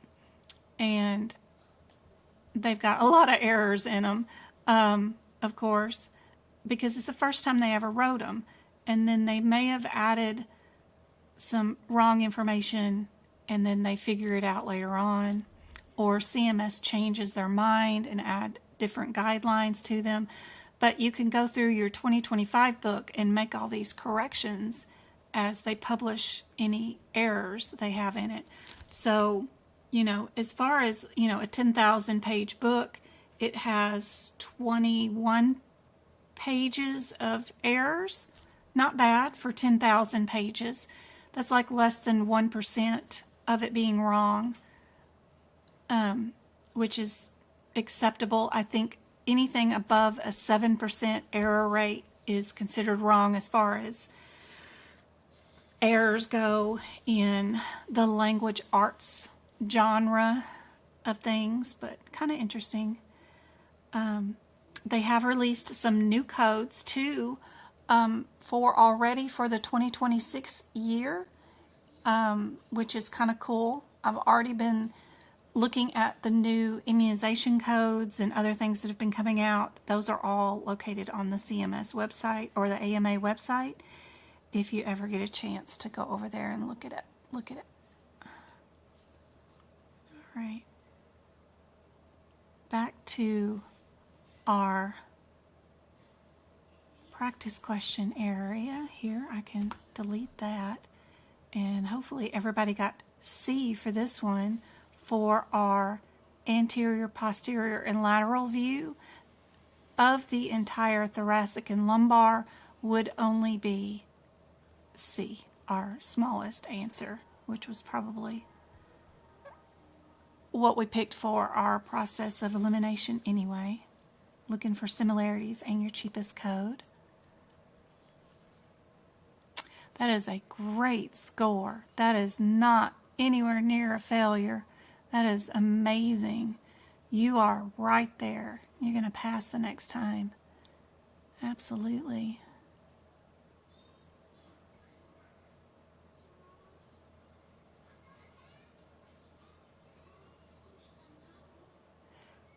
Can I go to the subject that I'm strongest in? Absolutely. Like if you were noticing when I was in the AAPC's exam, how I could toggle over and see how many questions I have in my exam, and you can scoochie over and take and do any part of the exam you want to. All 6 of your integumentary questions will be in one bundle. All of your anatomy will be in one bundle. All of your hip picks will be in one bundle set of questions, and you can absolutely go flip it around and move to those sections inside Scorpion for sure.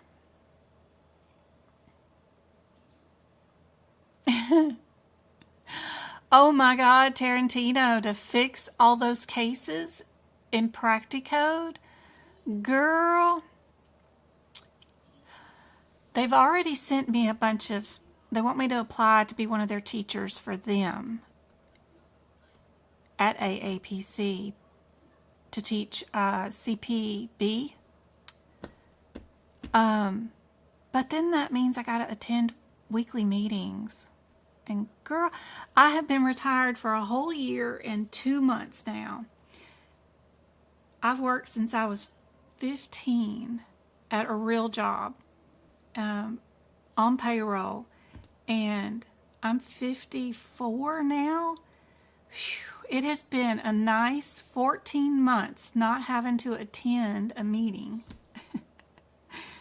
Even if it's virtual, I'm like, oh, do I want to go back to that, even with a paid salary? Oh, I don't know. It's been really nice not being retired from work, and having only just you guys as my responsibility. So I don't know. But yeah, that is a task for sure. They need somebody to go through that and fix Practicode. I do have all of the available correct answers according to what AAPC wants as far as the answers go. If you guys need them per case, and we can work through some of those cases if you guys want to. It takes about 2 hours to do 10 cases. It's a struggle to get through all 600. I've done them all, and yeah, it's fun for sure. What I'd love to do is go through and fix this AMA CPT book and make it more like our ICD-10 books, where the differences are highlighted in different colors. Our ICD-10 book has the differences highlighted, whether it's right or left side of the body or whatever the difference is, and the codes from its neighboring codes are all highlighted in a color code. With that change, I wish our CPT book was like that, and I wish the descriptions were better. One of the things that is really cool, guys, if let me show you this, because this is cool. Let me find it real quick. Okay. If you're on the AMA website, we'll go back here again, and you go to their current publications of the new codes that are fixing to come out. So they've already released some for July 1st of some new codes. Look at these descriptions here in this area. So they've got 3 different versions of the same set of CPT codes. They will give us the long version of the descriptors, a medium descriptor of the code descriptors, and then the short version of the code descriptors.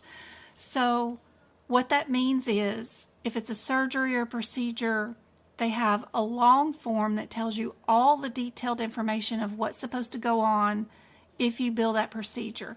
Even if it's pre-op information, post-op visit information, and the surgery, they'll describe it all in detail in a long description form.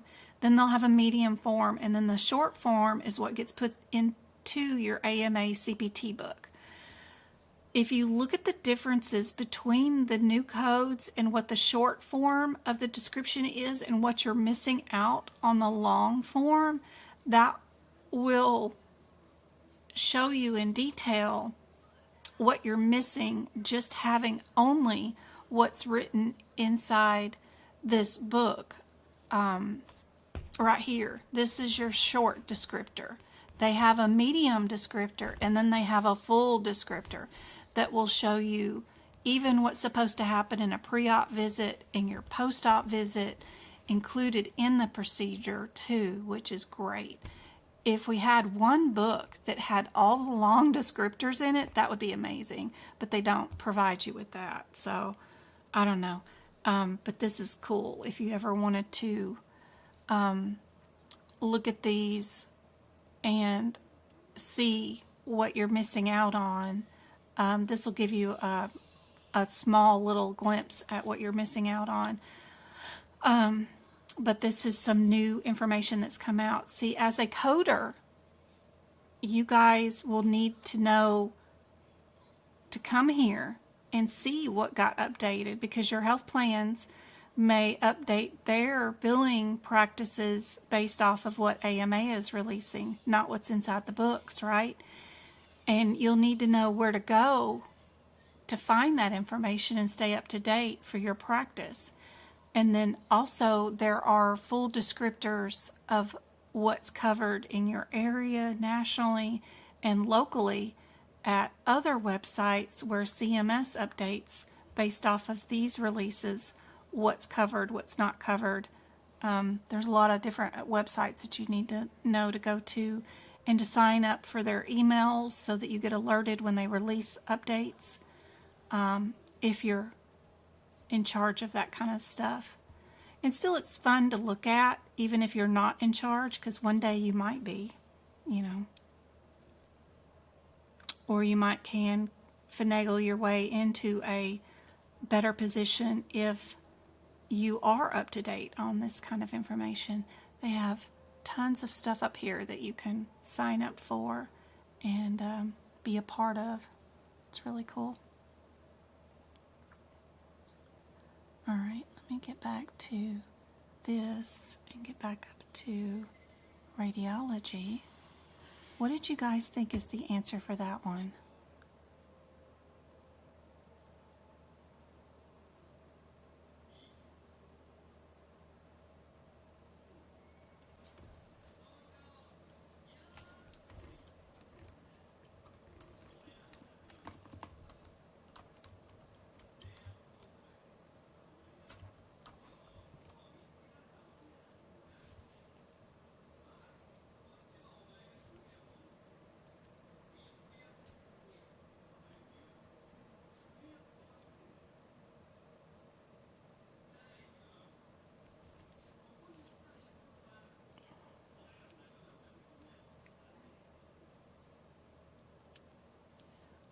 There's the Medicare one that I was telling you about. So if you come here and you type in a code, like, I think that was the code that I was saying that had no imaging in it, right? You can look up how they bill that kind of code or not in your documentation here. So was that right? 623. Medicare may not pay for this one because it is a CPT code. And that's why they're showing you Medicare or HIPPICS codes, right? For that particular code, if you want to know how to pay for like an ER visit or whatever. They're not even going to give me that. But this is a really good place to go to, is the database, so that you can look up all kinds of stuff inside here on how coverage is provided. Because, you know, you all think that it's like the health plan that's in charge of providing coverage, but it's based off this database and legislation that picks how things are covered, and all those legislative bills that pass through Congress and stuff pick how CPT codes and ICD-10 codes are paid on, and then that gets put into your national coverage database, which gets put into your local coverage database, which the health plans interpret how they want and then decide coverage based off those legislative bills. So it's not technically the health insurance plans that say what's covered. It's technically CMS, but it's passed by legislative laws. That's why having them pay for particular people to be in office or whatever makes a difference as far as the health plans go. But it's all determined and placed here on what's covered and when it would be covered. All right. Get back to our practice questions. And knowing where to go find that coverage is helpful for sure. We got 2 with the same answer, right? And would it be more likely we have 2 codes or 1 code as our answer? If we're doing imaging of the neck and chest, would we bill for 2 codes or 1 code?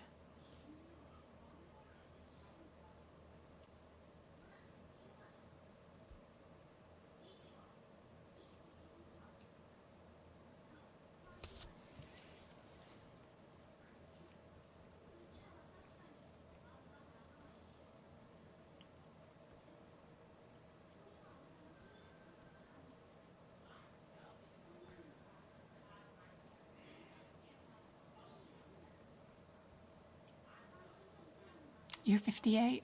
It's like another meeting. I don't want to go to another meeting.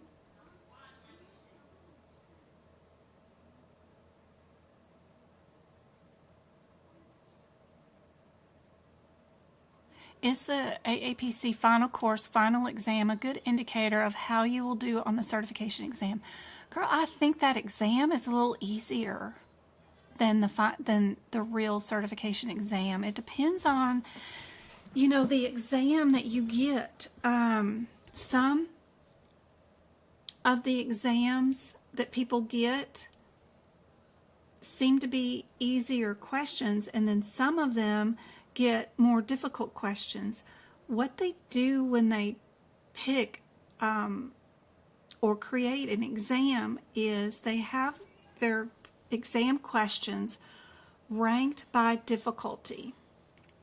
So they'll have, like for integumentary, a pool of questions of 50 questions in integumentary.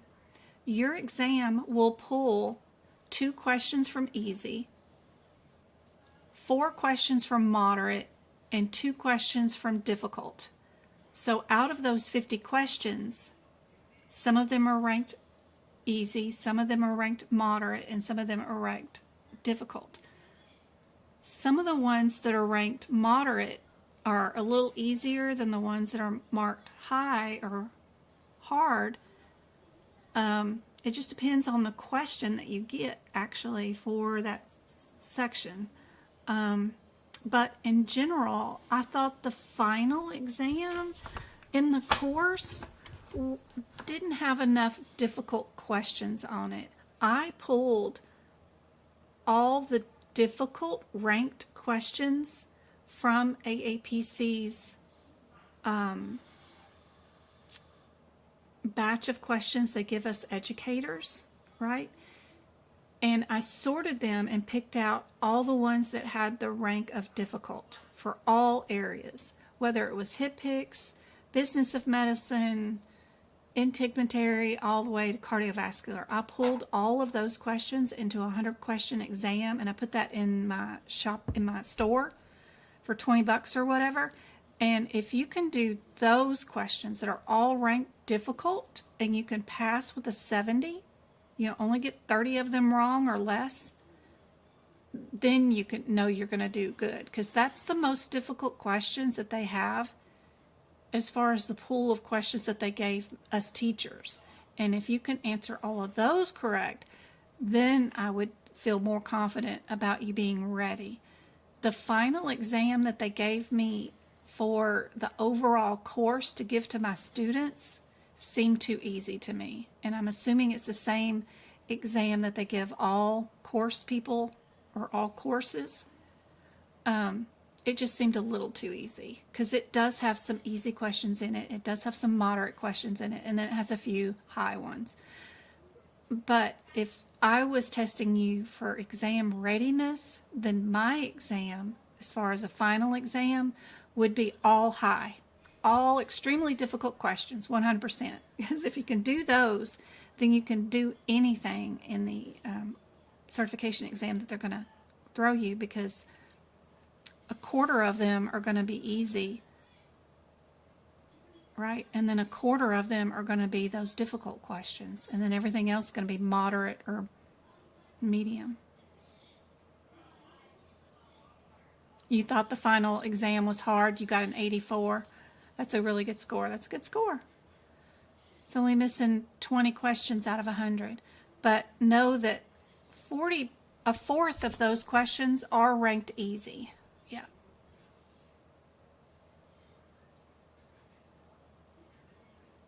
Yeah, those LCD articles. Yeah. You write a lot of letters to Medicare for appeals. Yep. Have ChatGPT help you out with some of those appeals. It's really good at writing grants and appeals. It is horrible at creating practice exam questions. It cannot get the codes and the code descriptors and defining the differences and creating practice exam questions. It cannot. But people have been really finding a lot of help in getting grievances and appeals approved in writing appeals. I have it help me out also too. When somebody writes or calls their bank and says, I committed fraud and billed their card without their permission, I have to write appeal letters to the bank and prove that I'm not a frauder, and it creates so much paperwork. I have to, legitimately defend the business, or they'll shut down my ability to accept Visa and MasterCard cards, right? So when that happens, it's rare, but when it does happen, they charge me $50 to do the inspection also. It's a chargeback fee on top of taking back the money.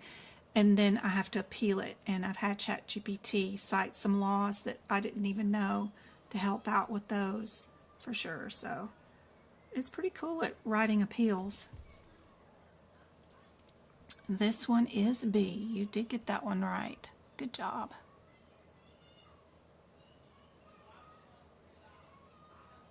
Yeah, the questions I write are super challenging. They're really rough when I write them, for sure.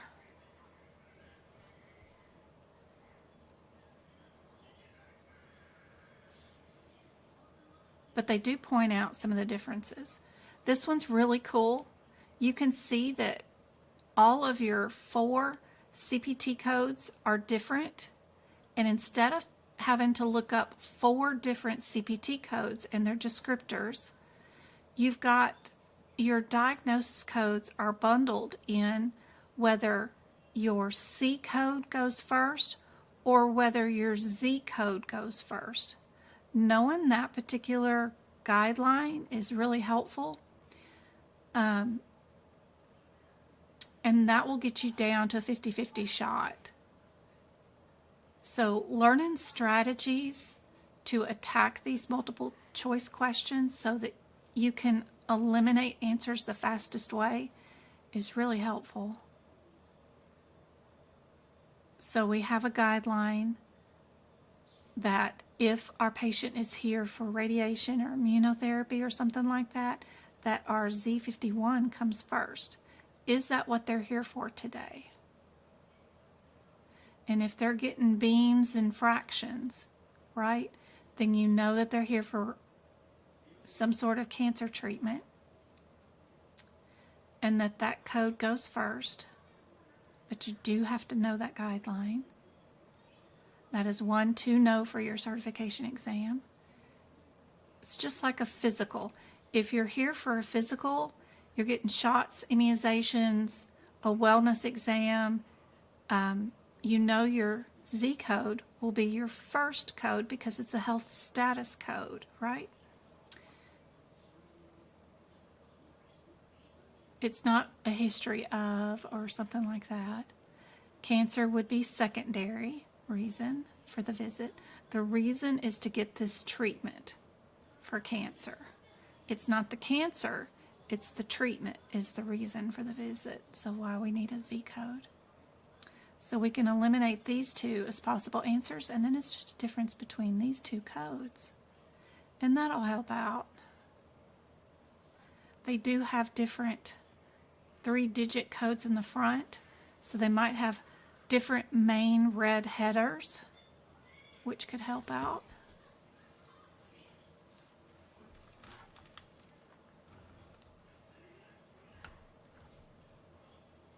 If I missed your question or statement, please type it again. I got lost in conversations.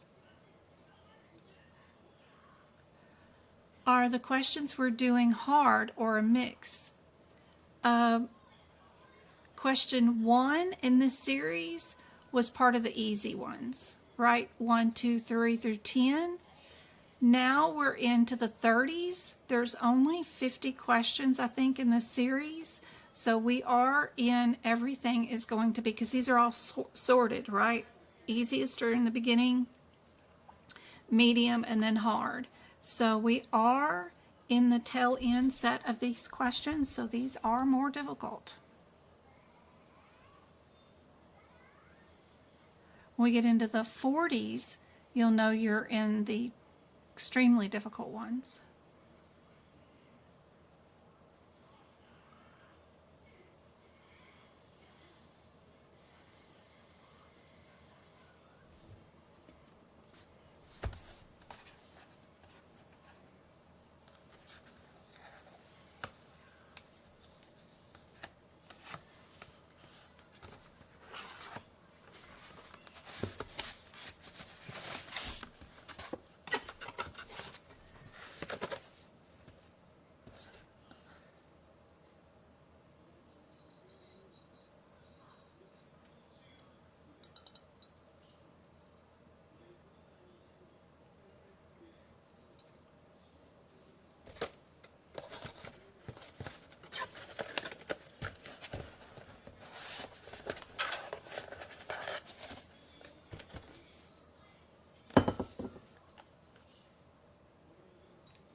What do you guys think?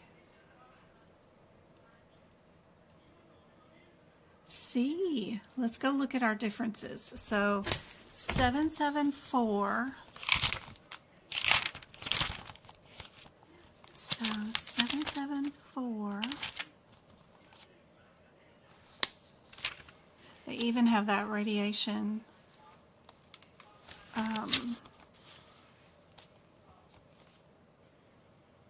table. 77431 is underneath what header? It's under radiation. Whoops. This one's under radiation. And then what header is 77371 under? Because that's a different header. 77371 is under stereo. What kind of radiation did we have? We had stereo.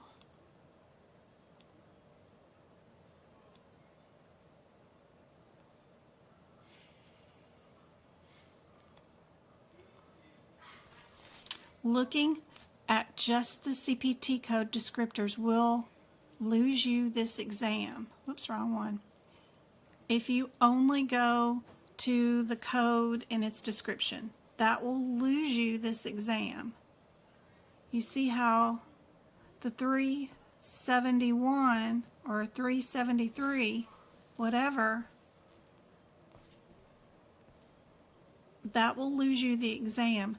The answer to this question can be found by the red header. This code is under this word. The other code, this one right down here, the 431, you got to find its header. Don't look at the descriptor. That's no good. You got to look for its red header. Where is its red header? Its red header is right there. So your differences between those codes is not the description, but the red header. What did you do? Did you just do radiation treatment management? Or did you do stereo radiation treatment and delivery today? Or are you just doing like an E&M management visit, right?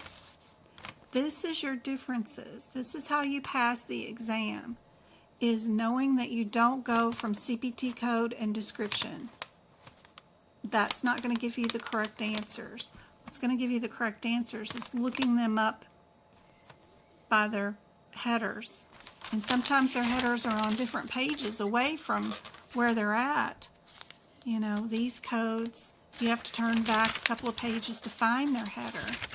But that's the point of the exam question. Do you know whether you're under management or actually are you doing a treatment today?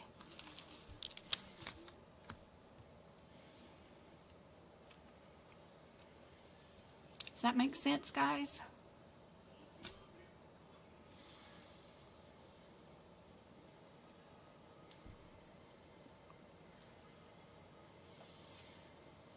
It's not just running from code to code to code. You need to learn how to group them and look at their headers first. Clear the headers from here, get down to a correct header, and then pick your correct answer.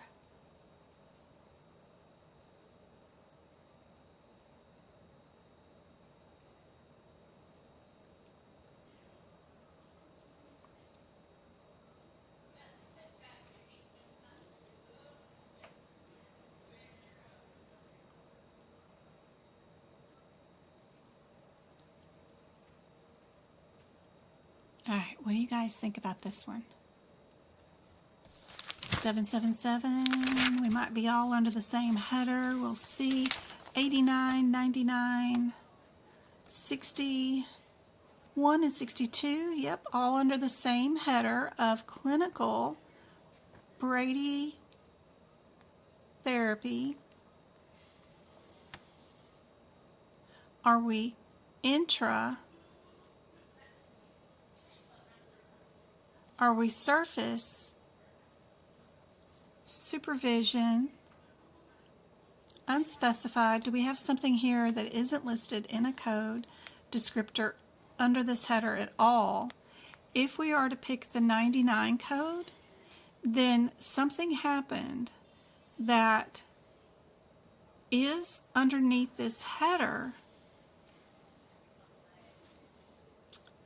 of codes, which would start with here, include all this description and all these codes, but we did something that unique that is not listed in all of these code and code descriptions. Sometimes they will have an example of what it would be if we were to use that code listed here, or they have it listed in the front of your CPT book and your directions for how to use the book. They have a lot of examples there of when you were to use an unspecified code. Every time they use the word example, I like to highlight it in green so that I can find them again later, because they're all over the front of this book. But if you're going to use an unspecified code, They do like to list them right in here somewhere. There's a bunch of them. And they'll show you what they're talking about in all these examples. There's like 5 pages of these instructions on how to use this book. So, tons of examples.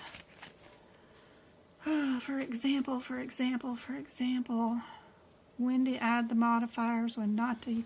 Oh, here it is, for the unlisted procedures, those 99 codes. Yeah, they've got a lot of them. If you're going to use the 37999 code, it's listed right down there at the very bottom. I can't reach, the book won't reach, but it's right down there. For that code, here's for our 29999 code. This is when we would use it. If we're going to use our 43281 unlisted one, they like to list them, all kinds of examples up here. So don't forget that that might be where you figure out whether or not you're going to use an unlisted code or not. Don't forget about those examples in the front. Be super helpful. Oops, wrong one. That one.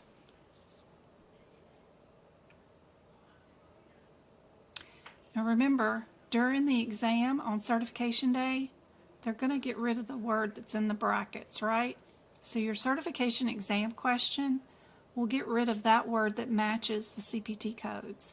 So do you know that this means what I just got rid of? That's how they make these a little bit more difficult, is that they take away some of the information that they had in the original question. And would you know that that means that this is still, what word? Intracavity, right?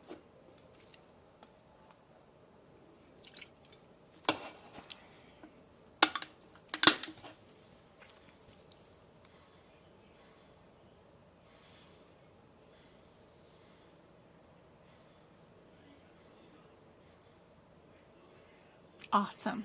Glad you see now. Everybody got? So, what's our definitions for intermediate? Don't forget, you've got those definitions in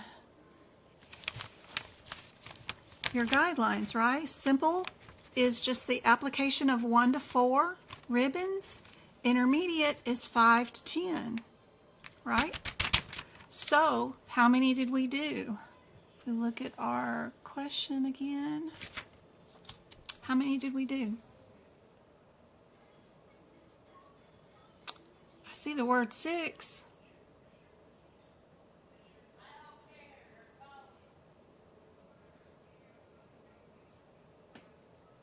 Everybody gonna change their answer now?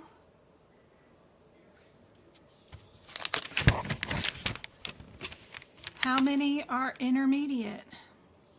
Did you guys see the? If we're intermediate, we did 5 to 10. Right? This patient had 6.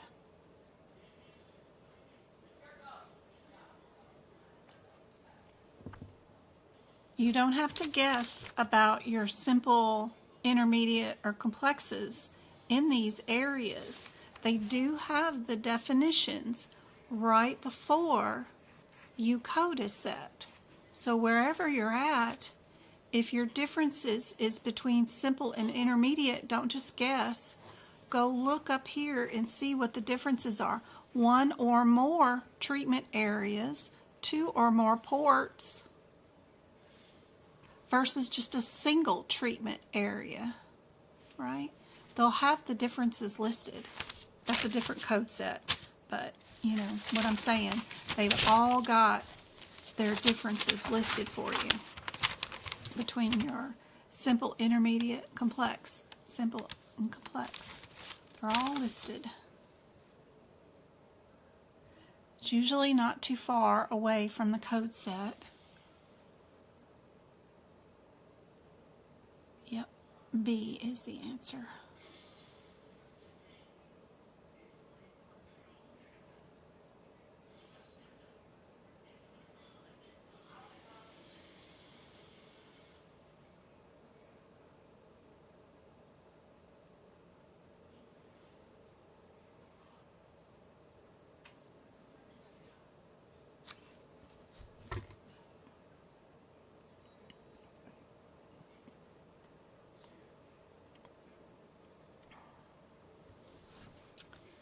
What do you think the answer is for this question?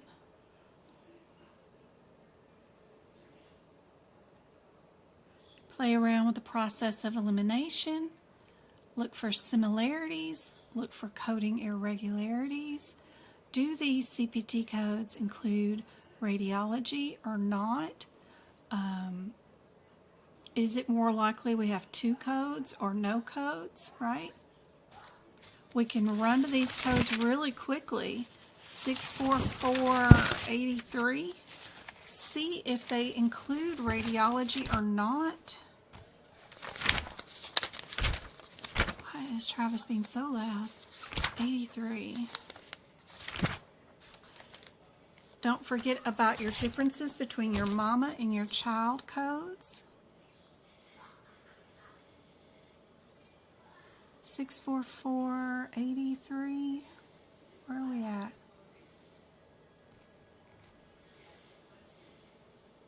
There we go. See, it's way over here. It has no header with it. It's a child code. You can't tell nothing much with it, right? You need to go find out what its mama is. But its description does say that it does already include fluoroscope or CTs in it. So you know you would never code it with radiology. It does not have a do not underneath it to tell you not to add those codes to it. So they want to know if you know that if it says with image guidance that you know that you would not use a radiology code with it.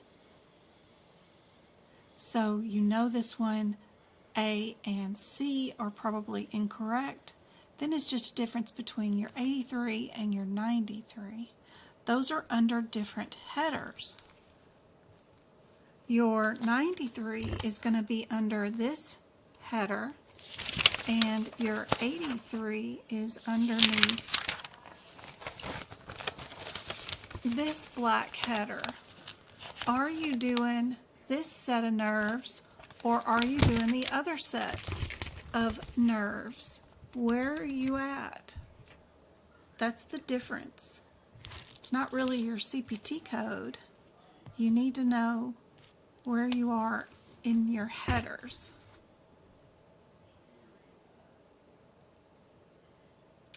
These have black headers, bold print, not red, blue, or green like we usually see.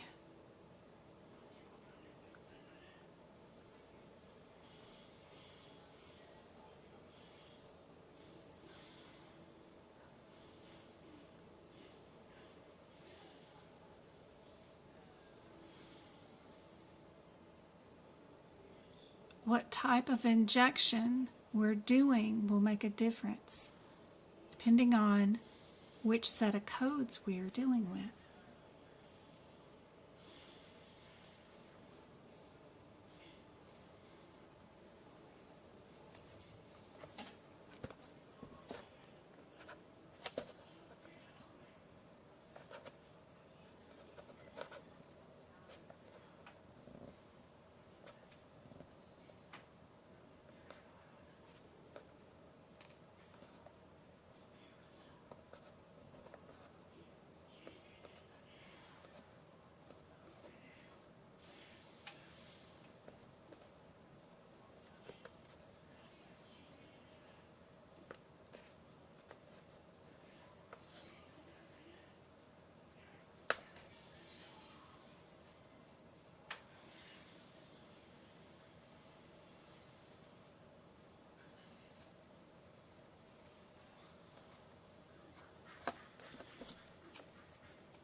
A's and D's.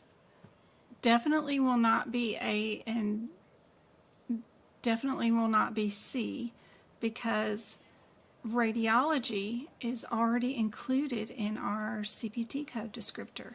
Fluoroscope guidance is included in your CPT code descriptor of 83 and 93. So we know these two cannot be the answer. So are we B or D? And you won't find the answer unless you go look at the headers, which are bold black print above the code set of numbers. So you're looking at the header differences. Why are these injections done versus why are these injections done? Look at your mama codes, look at your header codes. What's the difference between paravertebral spinal nerve branches and somatic nerve branches? Those are your black headers. Some of the injections are done for anesthetic agents, like nerve blocks and stuff, and some of them are done for therapeutic or diagnostic reasons. Are you doing a therapeutic or diagnostic agent, or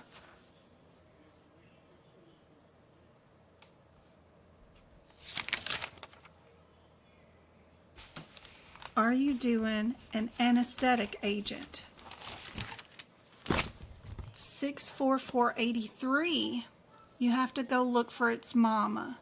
Its mama code is 84400. She is an anesthetic agent or steroid, and you have to know to go look it up because that's where your answer is, versus your 84493, which is a diagnostic and therapeutic agent. So, which one did you do? You can't find your answer for this one at your 84483. It won't be there. You have to know to come here. Are you doing this for anesthetic or steroid? Or are you doing diagnostic or therapeutic agent? What kind of agent are you doing?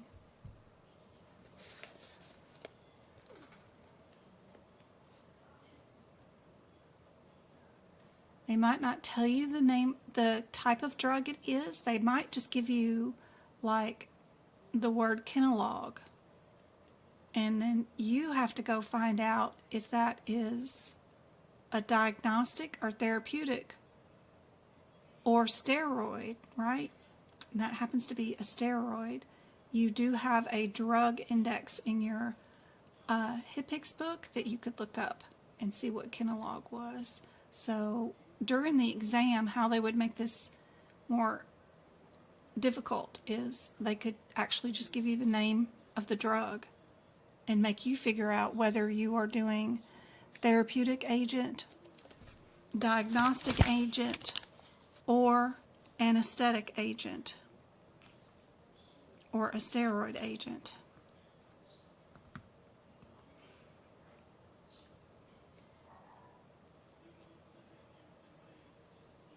This one is B. You're welcome. This one is B. So this one, you've got to go to 64400 to find the answer. Mama code. Got to know that if your code is indented and it's a child code, you always got to go look for your headers and mamas. Headers and mamas matter. Hey, that's funny. Headers and mamas matter. Okay.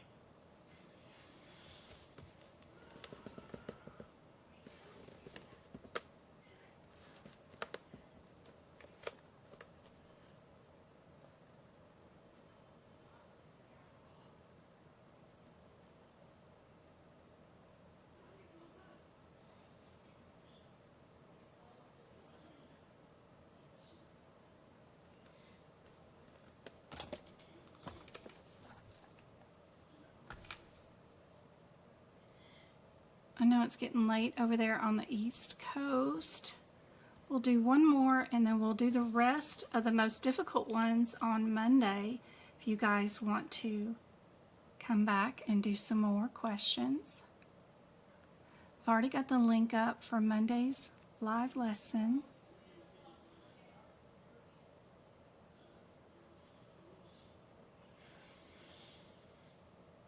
The first code is the same all the way down, so you don't have to worry about it.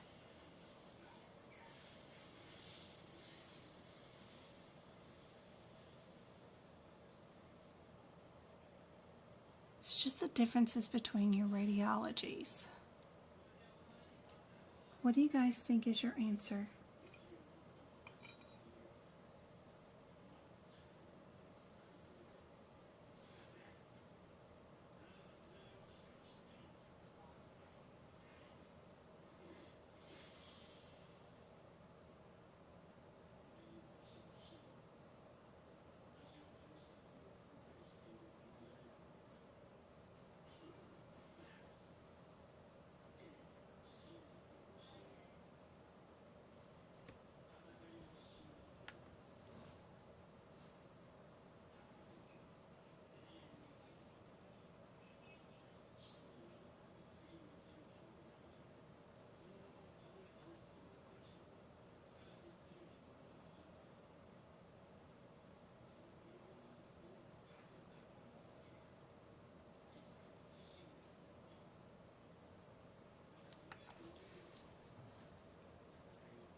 C's and B's, 756. Let's look.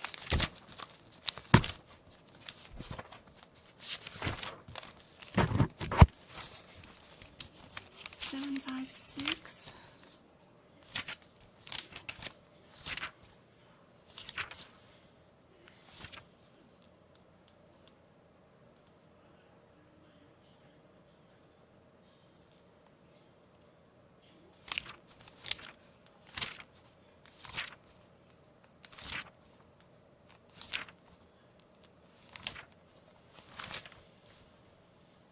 Oh, 5, 25, 30, and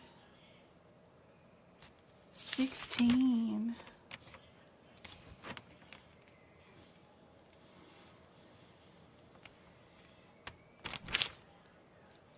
So our 05 is thoracic, 25 is abdominal, 30 is abdominal plus hip, right?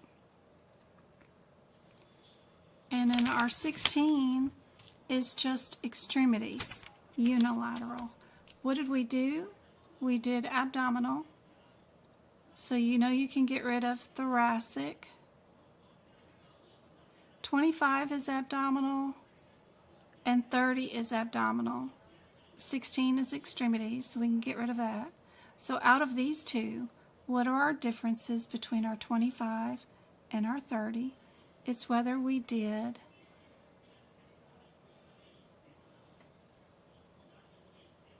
the ilio hip area, right? Femoral.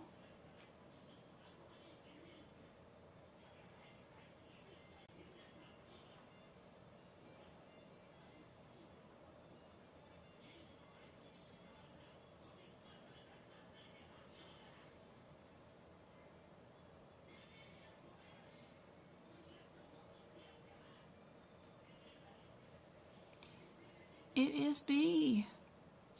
Perfect. Excellent. Good job. Out of those two that are both abdominal, $25 is the cheaper of the two, too. It's just one of those things that I like to notice. Super handy dandy. I hope this was helpful. We've got 2 more hours, and I think we did 2.5 today, but we've got 2 more hours scheduled for Monday, same time, 4:30. I hope to see you there. I do have my probably last class that I will ever teach of CPC, so if anybody has the course and just wants to add on me as their teacher, I have that option. If you want to start the course with me in August, you can. It's coming up in a week or 2, but you definitely do not need a course to pass your certification exam. If you have taken your exam and you did not pass, send me the breakdown of your score and I'll tell you where to focus your energies on so that you can pass your second attempt. Love to help out any way I can. Don't forget about Pocket Prep. We've got 750 practice questions that are just like the AAPC practice exam questions that are on Pocket Prep. That link is on my website. It's on the main page. You just go to Medical Coding by Jen. There's a big pink pill that says Pocket Prep. If you click that link and purchase it, they do send me like $5 a month. If you do subscribe, it's like $14 to get access to 750 practice exam questions. I do like them because they do tell you what page numbers the answers are on. So that's handy. It does teach you how to use your CPT book or HIPICS book. They only use AAPC versions. So the page numbers will be based off of AAPC's versions of those books for the current year. But super handy dandy. I got $35 from them this month. So that's great. It helps pay for YouTube memberships and stuff like that. You know, more Labubu's for the cheerleader team. So anyway, that's pretty cool. Our little sponsor. If y'all need anything, email me is the best way to get a hold of me, because social media posts on some random social media site I may never see. So I know there's thousands of messages out there, so just email me if you can. I know there's 5,000 messages out there on my email, but email me once a day. Remind me you still have that question out there, because sometimes I read them and I go to answer them, and then I get ADHD going on and I get distracted, and then I try to come back and find your email to finish my answer and I can't find it. So email me again once a day until I answer your question. That way I eventually find you and answer your question. Anyway, I hope this is helpful. Don't forget, we've got all the replays out there. Don't forget all the practice questions that we've got out there for free on my website and on YouTube. There is a place here that's called Post or Community, and you go there and there's a ton of practice questions. Just click on what you think the answer is and it'll give you the answer and rationale. Got the same thing on my website underneath the resources tab. I've got a practice area with practice questions.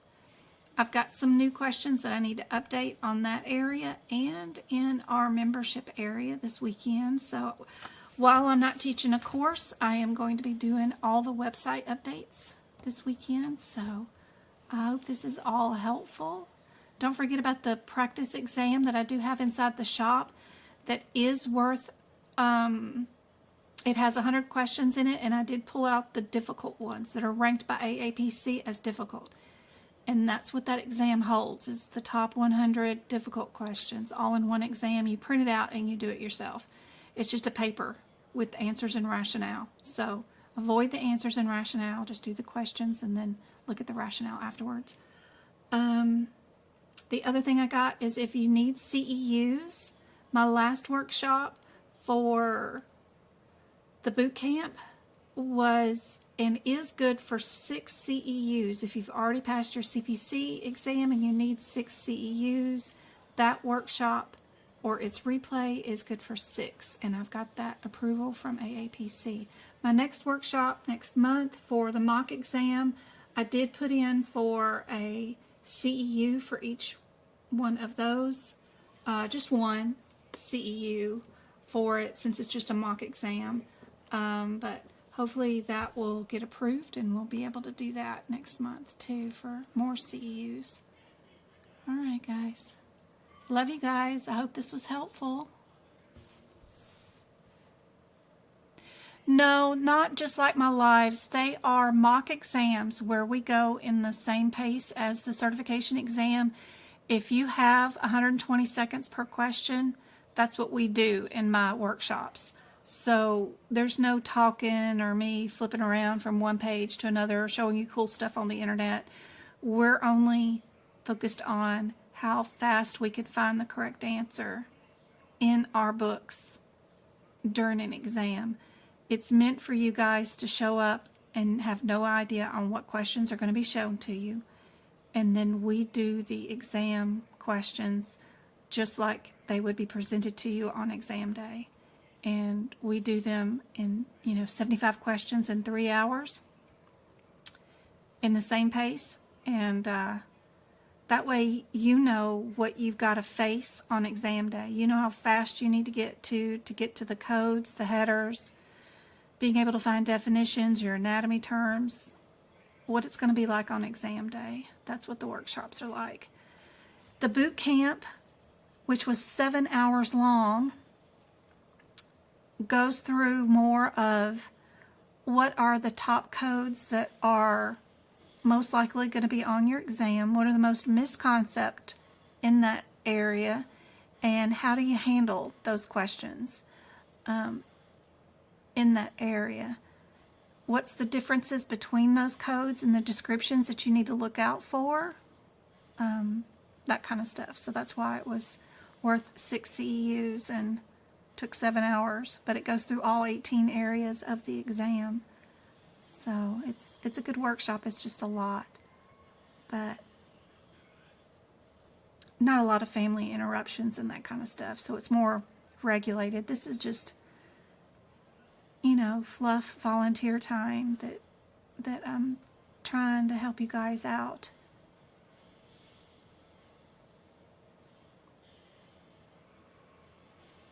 And you're welcome. I'm not sure how I got here, but your voice is so calm. Aw, thanks, Nate. About starting a course and you're not sure where to start. You don't have to have a course at all. You can do this all by self-study. That's exactly what I did. This is for any medical coding certification exam, whether you're doing NHA, ahima, aapc, any certification exam for medical coding, even for ambulances, whatever certification, I could teach you how to pass the exam from the exam point of view. Where you would start is figuring out what certification you want to do. If you want to do AAPCs, right, we would go to, I like AAPC simply because you get 2 exam attempts, right? You get to go and take the exam twice. Ahima, it's $399 for 1 attempt, and if you fail it, you've got to take it and pay the $399 again. For $499, you get 2 attempts for the same exam on AAPC site. So it just depends. AAPC is a for-profit company. Ahima is a non-profit company.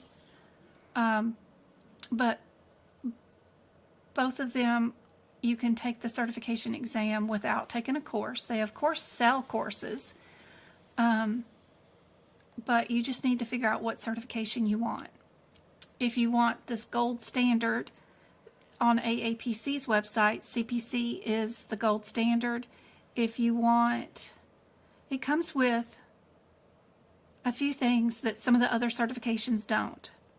When you do pass your certification exam, it does come with an apprenticeship for the first 2 years. You have an A at the end of your CPC, unless you have 2 years of history already working in the industry. If you take something like CRC, which is the risk adjustment, or CPMA, which is an auditor for medical stuff, it does not come with apprenticeship, you have the full certification. CPC or ahima CCS is the standard. It's what everybody gets if you want a current job in the current market. I recommend getting 2 certificates like CPC or CRC or CPMA. Any one of these will be fine, but research what you want. What are you interested in? And then all you need is their study guide. If you want aapc CPC study guide, I can sell it to you for $50 cheaper than they sell it here on the website, because I did buy their franchise, and they give me a teacher discount, and I just give it to you guys. So if you want it for $50 cheaper than even it's on Amazon, you can get it in my store, which is medicalcodingbyjen.com, but totally up to you. You can get it used from eBay, Marketplace, whatever, but you need their study guide.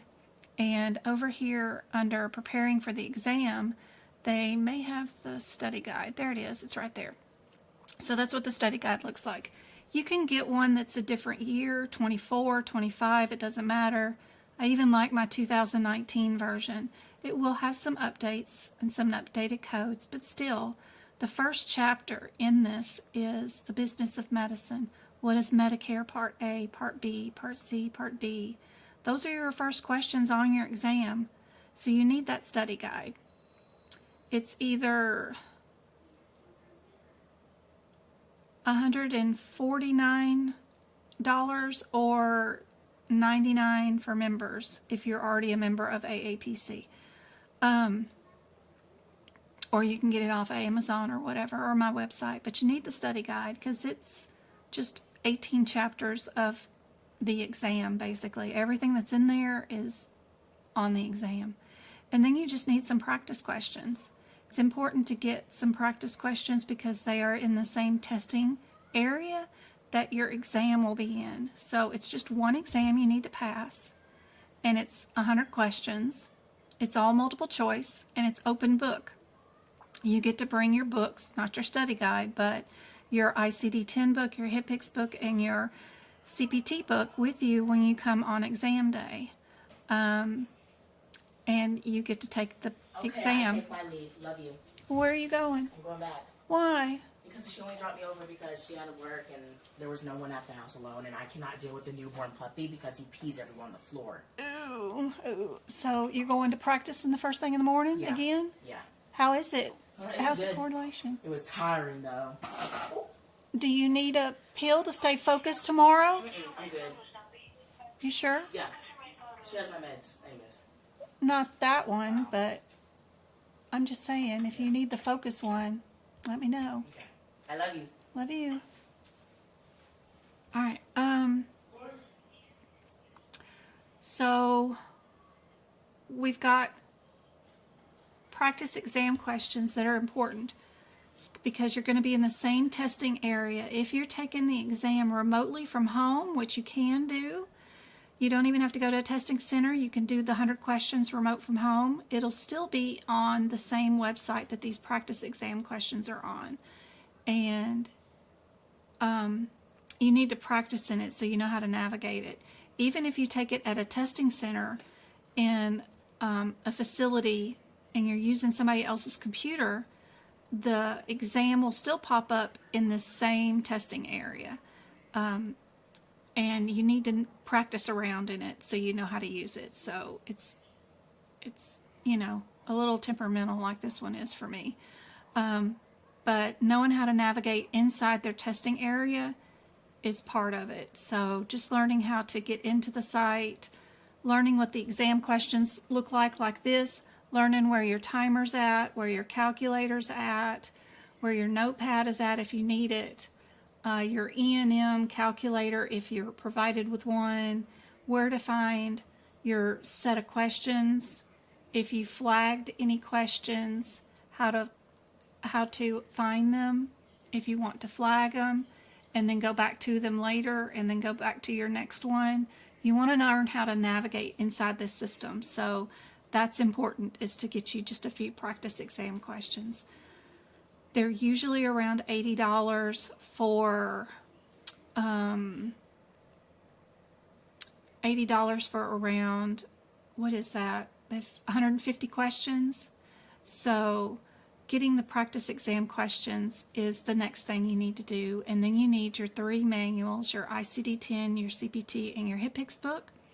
Once you get those books, you can come over to my website, because I will show you for free how to prep your books, how to get them to where you can write anything you want in them, as long as you write it in the white available space that is provided. But if you come here to my website, go to the free resources page, and you go to the CPT book prep, I've got 8 pictures here. Just do what I tell you on each one of those pictures. I even show you how to do the anatomy and the ICD-10 notes for the books. As you're doing those practice exam questions, you can make the notes like this and get your books prepped for your exam.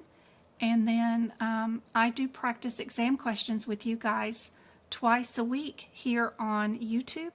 And I teach you from the exam point of view how to do these exam questions when they show up on exam day, and how to tackle them from the exam point of view. Would your answer be more likely 1 CPT code, 2, or 3? I handle this kind of rationale from the exam point of view to start with the answers first. Don't read the questions, and I'll show you some tips and tricks on how to answer them from the exam point of view. And that's how you get started. It's just get you a study guide on the certificate that you want to get you some practice exam questions. Those, when you do purchase them, they're good for 1 whole year. And then just watch all my lives. I've got a ton of them. The replays are available on the YouTube channel, of course, under the live tab. I've got short videos on just small practice exam questions where you can watch all those and do those in like 10 seconds. I've got practice exam questions under the community or post tab here on YouTube, with tons of free practice exam questions there too that are free. We've got a Discord study group that's totally free. We've got more practice exam questions on Pocket Prep, which is a link on my website. It's the pink pill in the very front. I can go back to that. Yep, on my website. If you go back to the home page, the little pink pill right there for Pocket Prep, that's the link for all the practice exam questions. They have 750 that are all in the same setting as AAPC's practice or certification exam. If you want to know what pens do I use, what books do I buy, all that stuff, that's the Amazon list, which is right there. Pocket Prep's great. You just click on that link, and all you got to do is click on medical, and the very top link is AAPC. And they have a pass guarantee. If you do buy 3 months for $30 and you don't pass, they'll give you another 3 months for free, access to all their practice exam questions. You can put all their questions on your phone. They do go over all 18 areas of the exam, and they'll keep track of your scores. They do have cases on here. They've got a ton of E&M, anesthesia, all that stuff. And the rationale tell you what page numbers the answers are on in your CPT book, which is super handy dandy. So they're great. They've been around forever. I've even got my own log on, and their membership, I've already paid it up. I buy a year at a time so that I only have to pay for $8 a month, and mine's paid up through 2027. So I utilize them all the time. So super handy dandy. Practice questions. But that's all you need, is to practice a bunch of questions, prep your books, and I even have book prep videos right here on my website. If you do get a membership to my YouTube channel, the rest of them for each section are listed in the YouTube membership.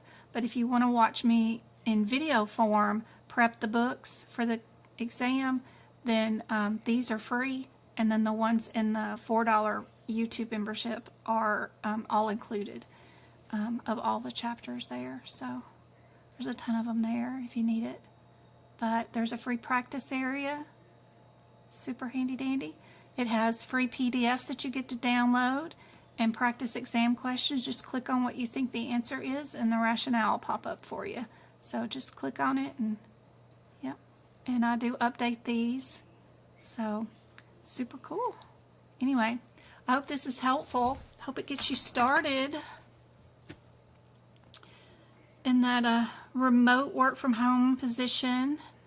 Don't forget about the blog on my website. I've got lots of job openings that are open right now for like customer support, referral specialist, those kind of jobs that don't require a CPC yet, but you could get into it and work part-time or full-time, lower income, but it's in the foot in the door in a medical group, working somewhere in medicine, remote from home, learning the jargon. That way, when you do get your CPC, you can just get promoted if you wanted to and go up into medical coding or auditing. Anyway, don't forget to check out my blog because there's a ton of resources there, including practice exam questions in lots of areas like infusion and spinal surgeries. And I even have a 9-chapter E&M book that you can download in my blog that will show you how to do the E&M questions. So, all for free. I hope this is helpful, guys. I'm going to go hang out with James. Love you guys. I'll see you guys on Monday. You guys have a great weekend.